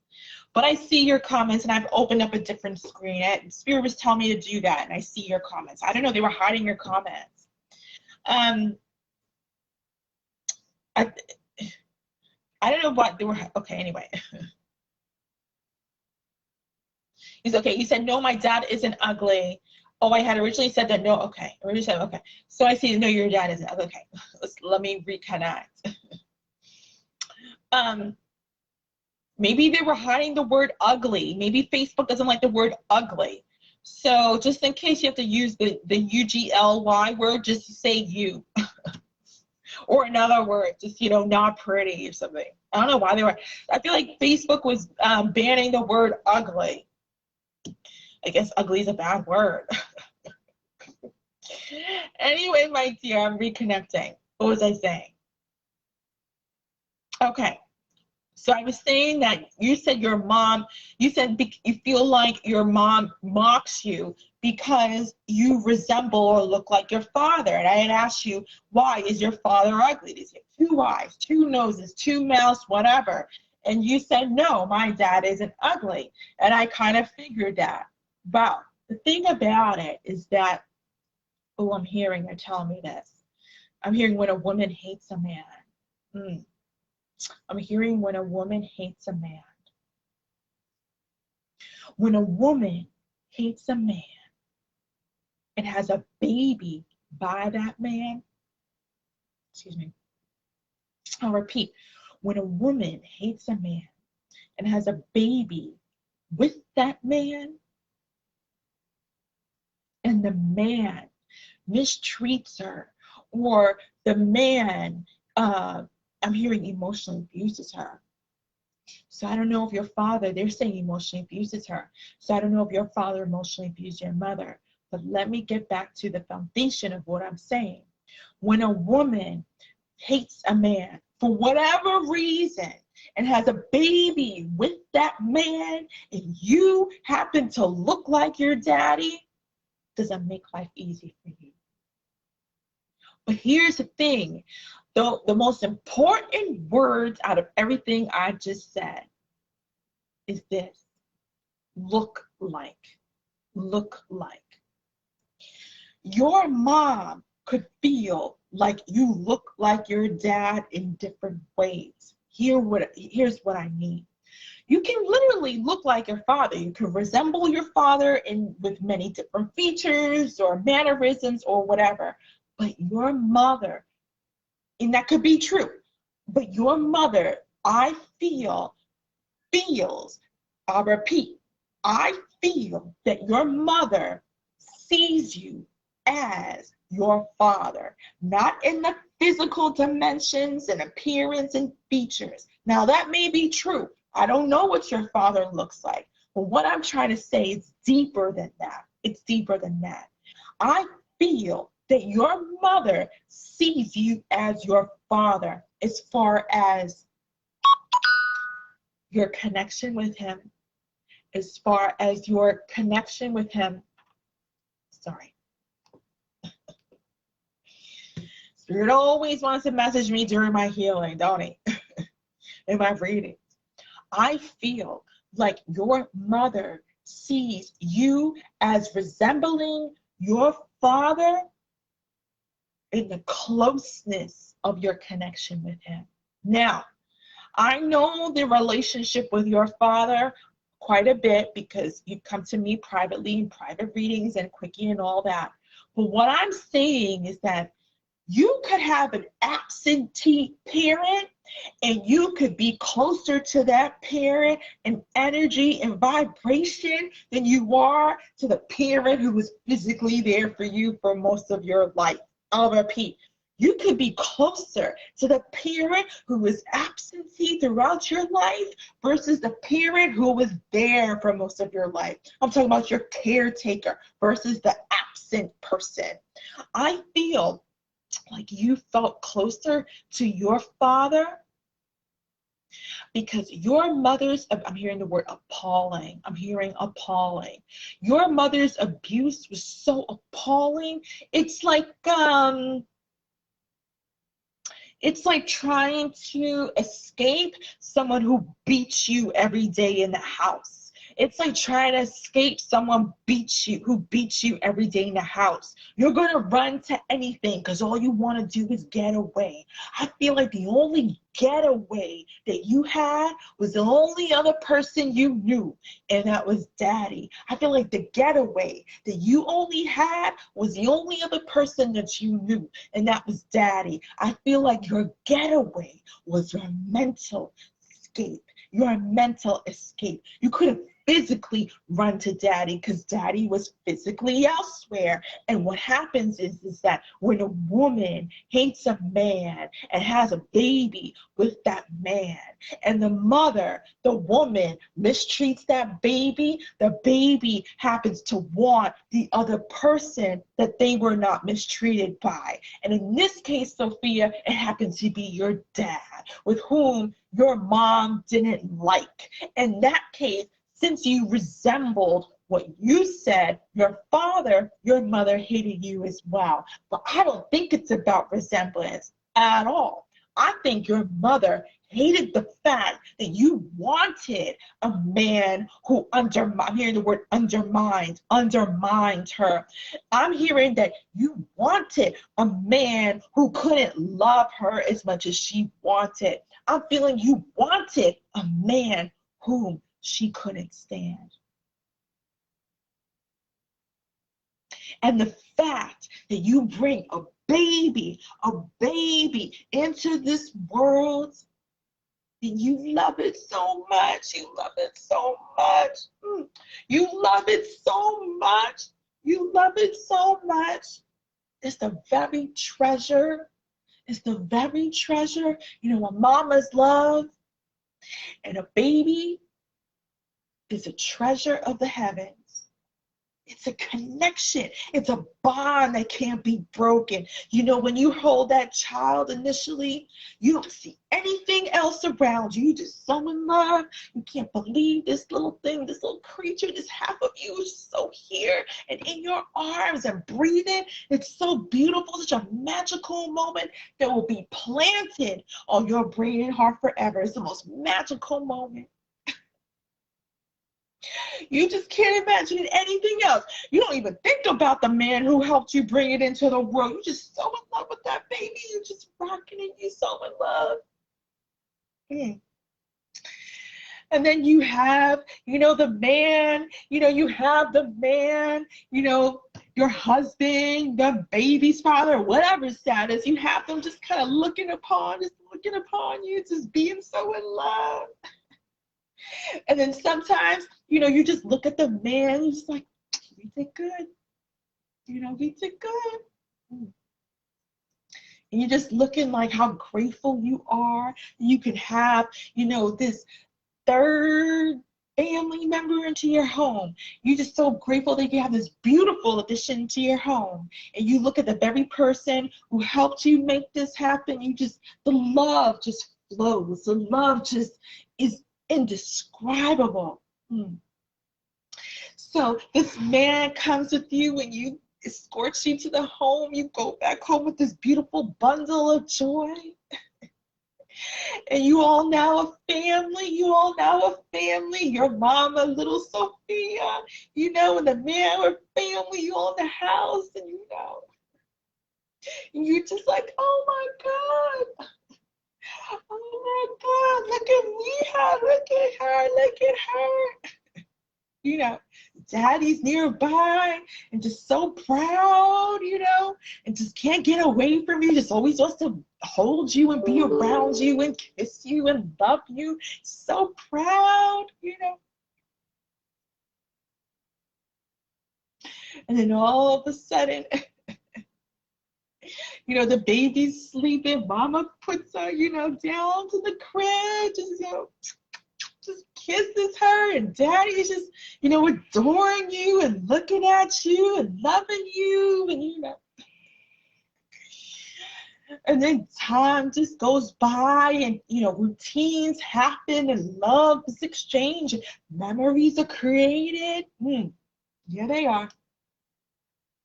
And then what happens is that when a baby comes into the picture, Sophia, when a baby comes in the picture, and in between the parents,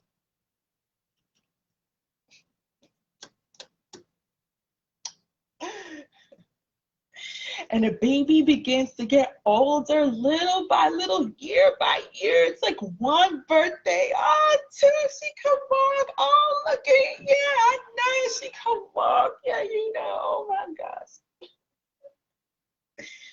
And years pass on and time goes by, and now you've got photo albums, you've got conversations, you've got memories, you've got family events, you got all this stuff going on all around that beautiful baby. We did good, yeah.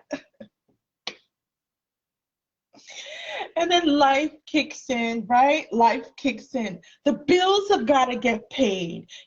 Attention needs to be exchanged in some equal fashion between the mama and the papa. The baby's around. Yeah. She's beautiful, but I need my love too, Well, I need my love too, but we gotta take care of Mija, yeah, but we don't got no love now. What's going on? And the smiles turn into some frowns. And what about our date? Or what about together? And we love Mija, but what about me? Well, what about me? Well, what about me? Well, what about me? Well, what about us? I mean, mommy, well, what about us? Mommy, no, what about us? No, mommy, no, what about us? No, mommy, no, what about us? No, mommy, no, me, no, what about us? No, mommy, and what, mommy, no, what about us? I mean, Mija, okay, honey, Mija, man, honey, what about us? What, mommy, Mija, I said a moment. What about us? What about us? You haven't been home. Where you been? What you done? Mommy, Mija, I said, wait, what you been? Daddy, mommy, Mija, the I don't know how to say daughter, but you, Sophia, all the way over there by the wall. Daddy's out the door, and mommy's sitting here alone. Now, I'm not talking about for everybody that's listening to this. I'm talking about you, your story, your story. You all the way over there. Daddy's all the way down there. You over there, mommy over here. Separated, separated, separated, separated. What started off with the little frontal time is distance. And the fact is that throughout the entire time, it was becoming more distant and more distant and more distant. And the fact is that Daddy was here because Daddy was trying to, the only real distance that was occurring in this situation was between you and your parents. Because I didn't move Daddy until you were all the way over there, distant, far away in the distance. And the only person that said, wait a minute, that put you in the corner wasn't Daddy. It's Mommy. Mommy said, wait, I'm talking to Daddy. Wait, I'm talking to, wait. Well, dang. What happened to the whole bundle? Where's all that love? You telling her to wait, what? You were just a minute ago like, oh, look at baby Sophia. Then you telling her to wait. What?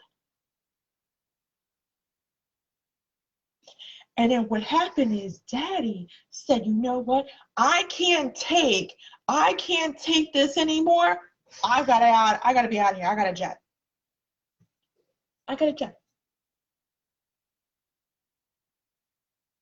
And then Mommy's sitting there by herself, looking at a baby that suddenly, or a little girl that feels distant. You don't have to be distant, you just feel distant.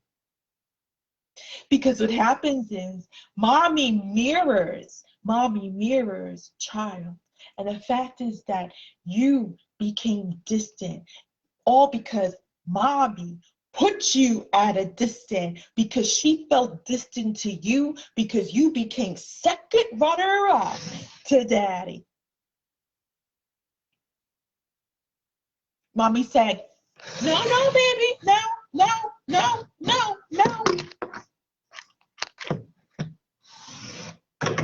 So now, You resemble everything that she hoped would be salvaged. Now, if you look like your father, that makes things worse, which I can imagine you do. You said you resemble your father.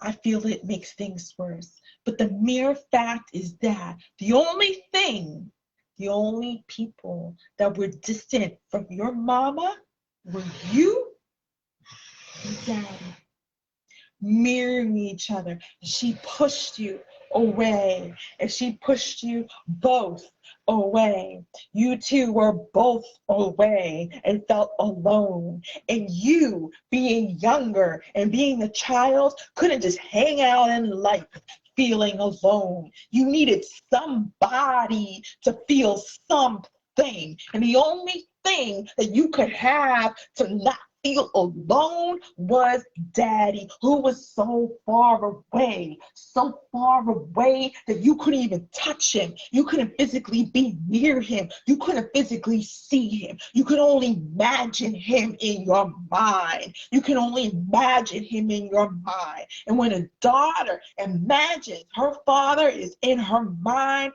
she becomes masked. She can't see nothing. She can't see nada. That's why when you were having your daddy in your mind, unable to see nothing, unable to see nada, you were like hypnotized, like emojis of love, like red hearts, emojis. Your mask was emojis, red heart emojis all over your face, all over your face, all over your body, all over your face, your eyes, your nose, your mouth, your neck, your chest, your breast, your stomach, and then some. You were filled with red emojis. You were filled with red emojis. And your mom is like, what are all these red things on your body? What is that, Marla? What is that? What is that? You couldn't hide the fact that you had all this love stemming from your brain for a man who wasn't around you no more.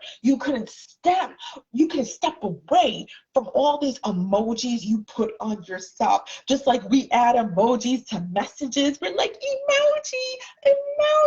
You added so many hearts, so much love to a ghost that your mama put away. You had so much love, so much red vibration for a ghost that you were so far away from. And the mere fact is that you didn't resemble your mama. You were just walking around with a whole lot of love, a whole lot of love for a man that your mama couldn't stand.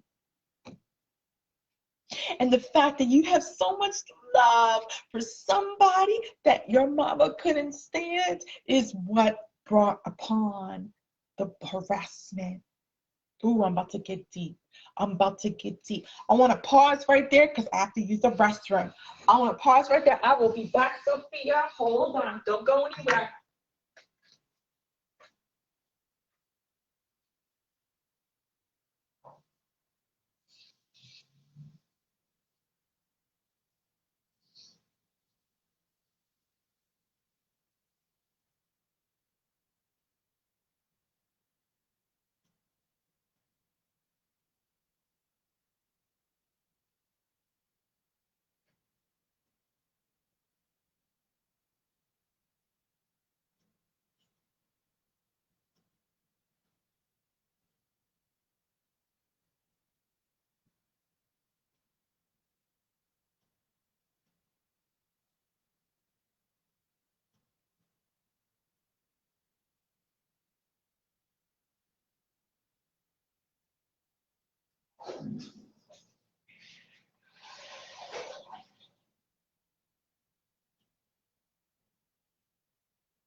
I had to be careful not to slip on all the cards. I got like 6,000 cards on my floor. Back to Sophia, my love, Sophia. You still with us, Sophia? Let us know. You still with us?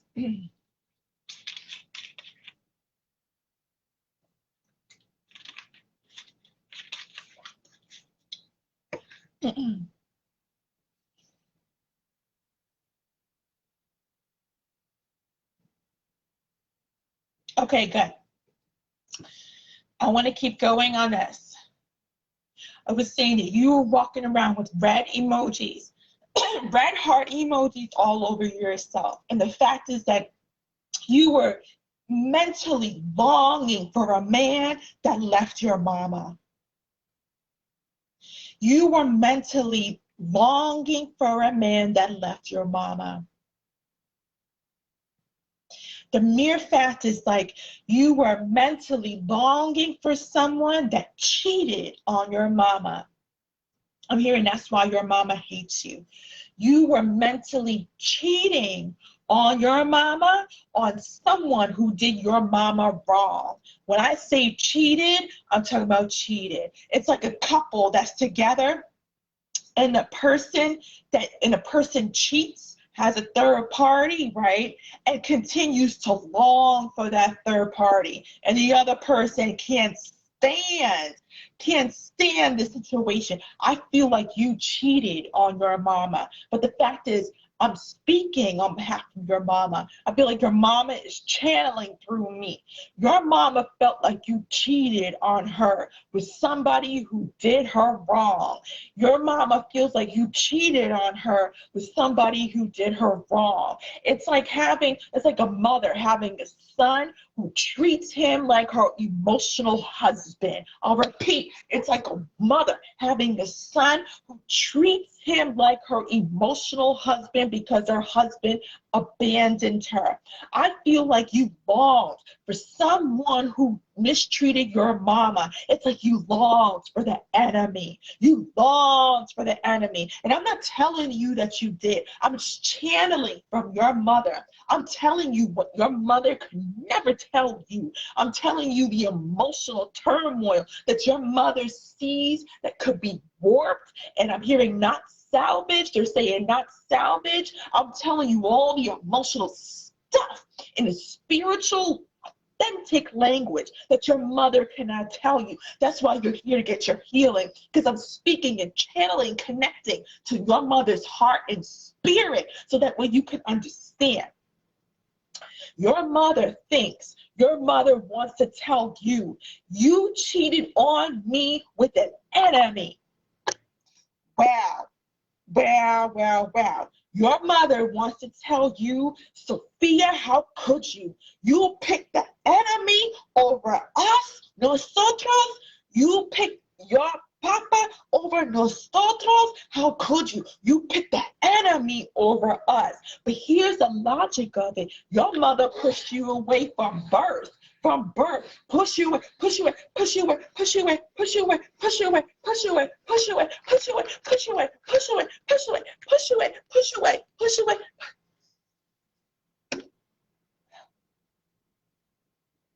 How were you supposed to hang out there in left field with nothing? Of course you're going to long for someone as a baby or as a little girl. You're going to long for anything that you know that feels good. That's the very man that also helped bring you into this world. But your mama sees you as cheating on her with the enemy. Your mother sees your father as the enemy for whatever reason. For whatever explanation, whatever details she has for why she sees your father as the enemy, she feels like you betrayed her and left her for the enemy. Now, it don't even matter if you physically look like your father. You just resemble him now, because what happened is, since you betrayed her, since you cheated on her, since you chose your father over her, now you the enemy. And the only way that I could get back at you for doing me wrong by picking the enemy, and now you my enemy, is to pick on you. Welcome to Bully Ride Central. Welcome to Bully Ride Central, Sophia. I'm about to take you on the ride of your life for the next 20-something years. I'm about to take you on the ride of your life at this carnival called the Hot Mess of a Spiritual Life in Sophia's house. I'm about to take you on the ride of your life on this carnival. I'm about to take you on this ride. You ready? It's called Bully Central. That's where I got you all for myself. Because you act up, choosing an enemy over me. You act up, becoming now the enemy over me. Now I got you. Now I got you. And I could do what I want. I could bully you. I could tell you you're stupid. I could tell you don't mean nothing. I could tell you that you look awful today. I could tell you that you look ugly today. I could tell you that no man will be worthy of you. I could tell you you'll be no worthy of any man. I could tell you you're not going to get anywhere in life. I could tell you not worth of education. I could tell you you too fat, you too short, you too ugly, you too stupid, you too dumb. You look awful in that shirt. What are you thinking?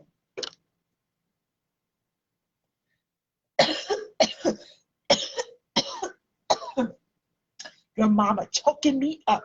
Look at, when you cough, that means you got the devil energy coming out. You ever see somebody who cough? They're like, I could tell you some stories about that when I was exercising people. One of the very first symptoms that you got a devil coming on out is when you cough. And your mama got me coughing. As I told you, I'm channeling from your mama's energy. Your mama's energy is connected to mine. And I was just coughing. I felt like a tickle in my throat. I'm like, oh, here come the devil. Here she come. And she made me go, like I was literally coughing. I wasn't trying to show or display what it looks like when the devil's coming on out. When I'm exercising the devil out of somebody. I literally was coughing. Your mama was like making me cough because I was exercising her devil energy. Because what's going on is your mama is your bully. Your mama is your bully. Kind of like in school, you know how the girls bully you and look at you and say, and beat you up. Your mama is your bully. And you know that. And the fact is that the hurt, the pain that comes from all of it is that the very woman who's supposed to love you and adore you continuously for the rest of your years, it's like taking a baby. It's like taking a baby and just throwing it in the garbage. It's like taking a baby and just throwing it in the garbage. And that's what your mama did to you.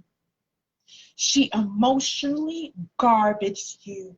She emotionally trashed you. So much where you decided the only safe place in this world was to be crept up in her demonic house, in your underwater scene, because daddy wasn't around. The very man you emoji for, all over your system and all over your spiritual house and heart and everything. Daddy wasn't around. Mama wasn't around. The only safe place that you could stay was in your mama's house. The only safe place that you could stay was in your mental house, in your underwater scene. When are you going to come up for air, Sophia, and say, fuck this, I don't want to be near mama because you got some issues unresolved, demonic issues that you haven't resolved with daddy. Just like I said to you in one private reading, I asked you, what are your goals? And you told me them. And the very last goal I almost fell on the floor. I said, you want to take care of a woman who suffocated you just like Anna's father suffocated her? You want to take care of a woman who threw you in the emotional garbage? You want to take care of a woman who told you to stay in your place underwater when you can't breathe? You standing there swimming underneath the water with the tube trying to breathe.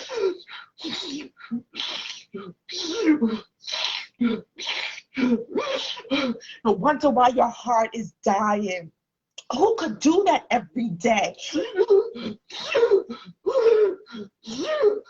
I want you to put your hand on your heart, Sophia. Let's do it. I want you to put your hands on your heart, just like this. I'm seeing it. I want you to put your hands, one like this, on your heart. I want you to hold it right there. I want you to gently press. I want you to gently press. Almost like you see in the movies how like they pretend they're killing themselves with their knives. We're not doing that today. But I just want you to gently press. 1, 2, 1, 2. I just want you to gently press. Gently press.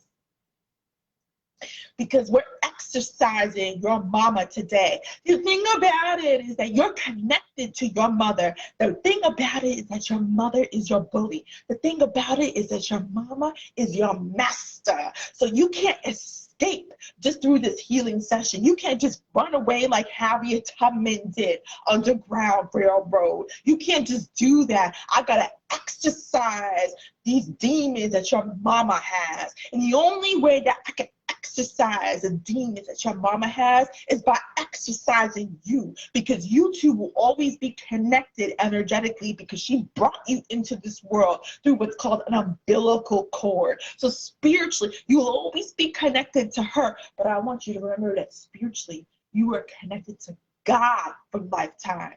You're only spiritually connected to your mama, spiritually speaking, in this lifetime. When you die, that is severed. You will always be connected to God. So for your salvation, just a little bit of salvation, I got to exercise your mama through you, which is what I'm trying to tell you. I want you to do this to your chest. I want you to press just gently.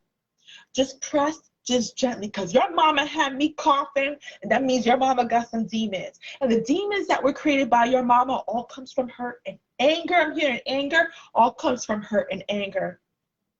All comes from hurt and anger. I want you to do this. And while you're doing this, I want you to breathe just like this. Maybe 5 times. 1, 2, 3, at your own pace. At your own pace. 4, and on the 5th, just like that. 5 times. At your own pace, my dear. Your own pace, no judgment zone. I want you to do this, Sophia, with me. I'm telling you, it's going to work. 5 times. On the 5th hit, I want you to breathe. I want you to feel the inhale, not from your stomach. Forget that, what I tell other women. I'll do this is for you. I want you to breathe from your chest out through your mouth. Simple. On the 5th. 4, 5. Because we're allowing you to come up for air. Your mom has been suffocating you all these years. Your mom has been having you underwater, trying to breathe through her tube all these years. Not you living your natural state of beauty, wellness, and being as a mermaid energy, a mermaid spirit. Born and being to save others as a mermaid. I want you to breathe. I want you to exhale. I want you to do that. I want you to do that 4 more times. 4 more times. 4 more times. I'm going to say a prayer for you. I want you to continue doing that. And as on the 4th time, your last time, I want you to write in the comment after you're done at your own pace. I want you to write, I'm finished. I'm finished. I want to pray for you right now. Dear God, we are exercising this woman today. Dear God, we are exercising her mother today. We are exercising her mother today. We are exercising her mother today remotely, because she has carried around so much loss, pain, and hurt. I'm hearing she's been carrying around so much loss, pain, and hurt. I'm hearing she does not know what to do with, and she's been suffocating this young girl all her life. She's been on this earth 23 years, been suffocated. She needs to be released today. Today, Spirit, we're releasing her from this demonic energy that her mother can't help but hold on to, because she don't know no better. Her mother don't even know where the pain comes from. All she knows is that she's angry. All she knows is that she's angry. All she knows is she's angry. And the only person she can take it out on is her very bundle of joy that she brought into this world. You done, Sophia? Because we exercising your mama today. Sophia, I want you to bring your hands up to the screen just like this. Just like I'm holding your hands. If I was there in person with you, I'd be holding your hands. I'll be holding your hands. I want you to imagine us holding hands as women, as your chieftess, as you, Sophia Calvo, today. I want you to imagine me holding your hands. I'm gripping your hands, like as if I'm trying to hold on to you, like you've fallen off a cliff, a mountain cliff, and you've fallen. I'm grabbing your hands. I want you to hold. I want you to literally, I'm not playing. I want you to grab on my hands. I want you to imagine me in front of you. Grab. I want you to fist hold my hands. I want you to imagine me holding on to your hands right now. Look at that. My live stream is going buck wild. It could feel the energy. The energy's vibration. It feels it. I want you to hold on to my hands, because I'm going to grab you. I'm jumping like I told you. I'm not afraid. I'm gonna grab you. I'm going underneath the water. I want you to close your eyes, Sophia. I'm gonna close my eyes for 1 minute. I want you to close your eyes entire time until I tell you to open them. I want you to imagine yourself underwater in the Pacific Ocean in California. I'm very familiar with that. I want you to imagine yourself underwater with that tube that I was talking about. Do not open your eyes. I just want you to hold on to my hands. Hold on to my hands. I'm going to pull you out of the water. I'm going to pull you out of the water, because as I pull you out of the water, simultaneously, I'm exercising your mother's demons, and we taking them out today. I'm pulling you out. I'm pulling you out. I'm jumping in the water right now. I'm jumping in the water right now. And I got to hold my nose. I'm jumping. Sophia, I'm grabbing onto you right now. I'm grabbing onto you right now. I'm grabbing onto you. Give me your hand right now. Give me your arm. I'm grabbing onto your wrist right now. Come on. I'm feeling you hang on to me. I'm feeling you hang on to me. Jump on my back. Jump on my back. I know how to swim. I'm a very good swimmer. Jump on my back. Come on. Come on. Come on. Come on. Come on. I'm swimming. I'm paddling. I'm paddling. I want you to breathe up for air. We're going up to the surface. It's very deep. We're going up to the surface. We're paddling.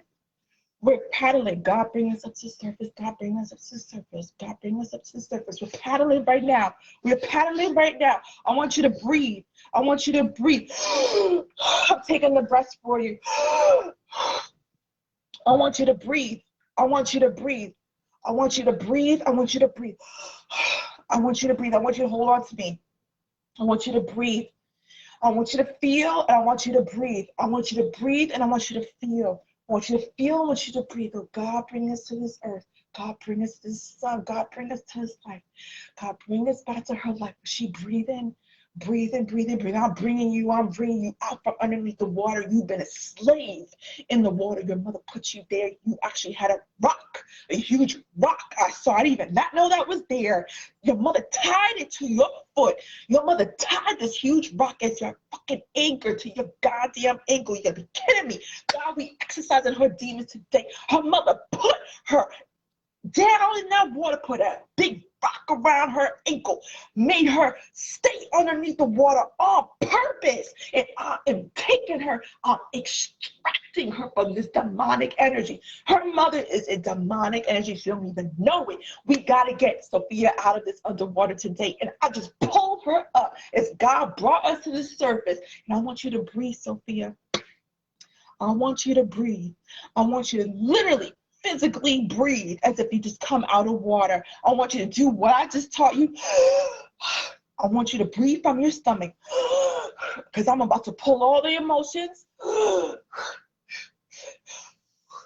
want you to breathe. I want you to breathe. I want you to breathe. I want you to breathe, because I am taking that rock out from your ankle. Your mother took, I'm seeing a hemp, a stupid little hemp, a spiritual hemp rope, and put it around a big rock and put it on your foot so you couldn't come up to the surface. You were dying underwater. I want you to continue breathing, Sophia, until I tell you to stop. I want you to continue. I'm taking out this hemp. I'm taking out this hemp. I'm taking out this rock. It's a fucking big rock. I'm taking out this rock. I'm taking out this rock. I'm taking out this rock. It's a big rock. It's a big rock. You are breathing on the surface. We got you. You don't even have your mermaid fins. I'm taking this big rock. I'm taking this big rock, and I'm putting it away from there. I need some scissors. I need to find some scissors. Hold on. I need some scissors. I need to find some scissors. Thank God I've got them here. I've got them scissors. And I'm cutting this demonic tie that is right next to your foot, on your ankle, this rock. I'm throwing that away. No more rock. We throwing this rock over the side. Because spiritually, you got a rock on your ankle that your own mother, who thought you were your bundle of joy, put on your ankle to tie you down. I want you to stop breathing. I want you to stop breathing. I'm feeling your breath. I'm feeling your breath.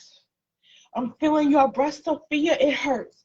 Your mother put you down, tied you down, put a demonic spell on you so you could, I don't even not know she had a rock.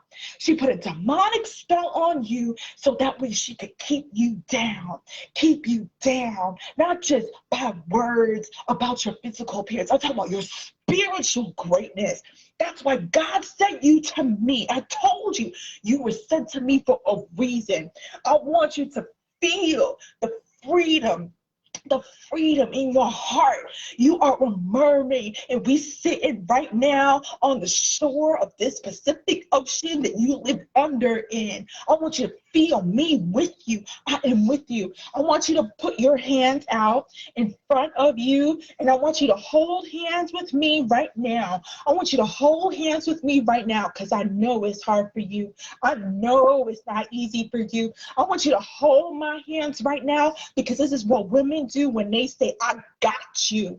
I got you. I got your hands. I want you to put your hands out with me right now because no matter where we are spiritually right now, we are together and I got you. And all these women in the chat, got you. We are with you. You no longer alone. Gorgeous mermaid by herself, no more. You about to find your destiny and purpose because I'm bringing you up to shore. And I removed that big rock. I got you and I'm not letting you go.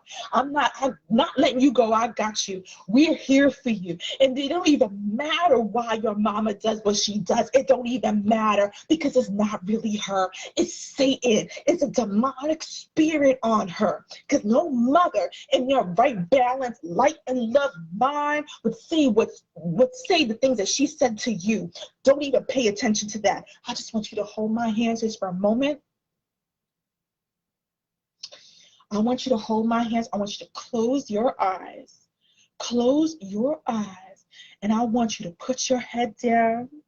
Put your head down and have your eyes closed and hold my hands.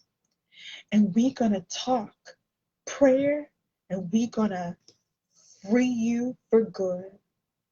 We're going to free you for good. I want you to put your head down, close your eyes. I'm in the same position as you. I literally want you to put your hands out in front of you, just like I am. And I want to pray for you because I want to free you today. We are going to exercise the remaining demons so that way I cut the umbilical cord that should no longer have been attached to you, which turned into a hemp rope I saw holding a huge rock as your anchor to keep you down for the rest of your goddamn natural born mermaid destined life. Not gonna happen no more. I got you. We got you. We're here with you today. And I want to say, dear Lord, please help us move along this journey, this path. We are on the ocean shores today. The natural, gorgeous setting of the heavens and the earth that you put on this place. We forgive Sophia's mama because we know that she is captured by Satan. This is really not her mama. We forgive her. Sophia, you forgive your mama today. I want you to feel it in your heart that you forgive your mom. The very woman who you love in reality, the very woman who you really want in reality, but is captured, is shackled, is bound by Satan. We forgive you, mama. We forgive you. I want you to say it, Sophia. I want you to say it out loud to yourself. I forgive you, mama. I know it's not you. I know it's not you putting me down like this. I know it's your mental imbalance. I know it has nothing to do with me. I know, and I forgive you. I don't accept it. I never will. But I just want to let you know today is my freedom, and I forgive you. And in order to capture my freedom, hold on to me, Sophia. This is the hard part. This is the hard part. In order to capture my freedom, I have to forgive everything you've done to me. I want you to say that, Sophia. I want to capture my freedom because everything you've done, I've got to forgive you for it.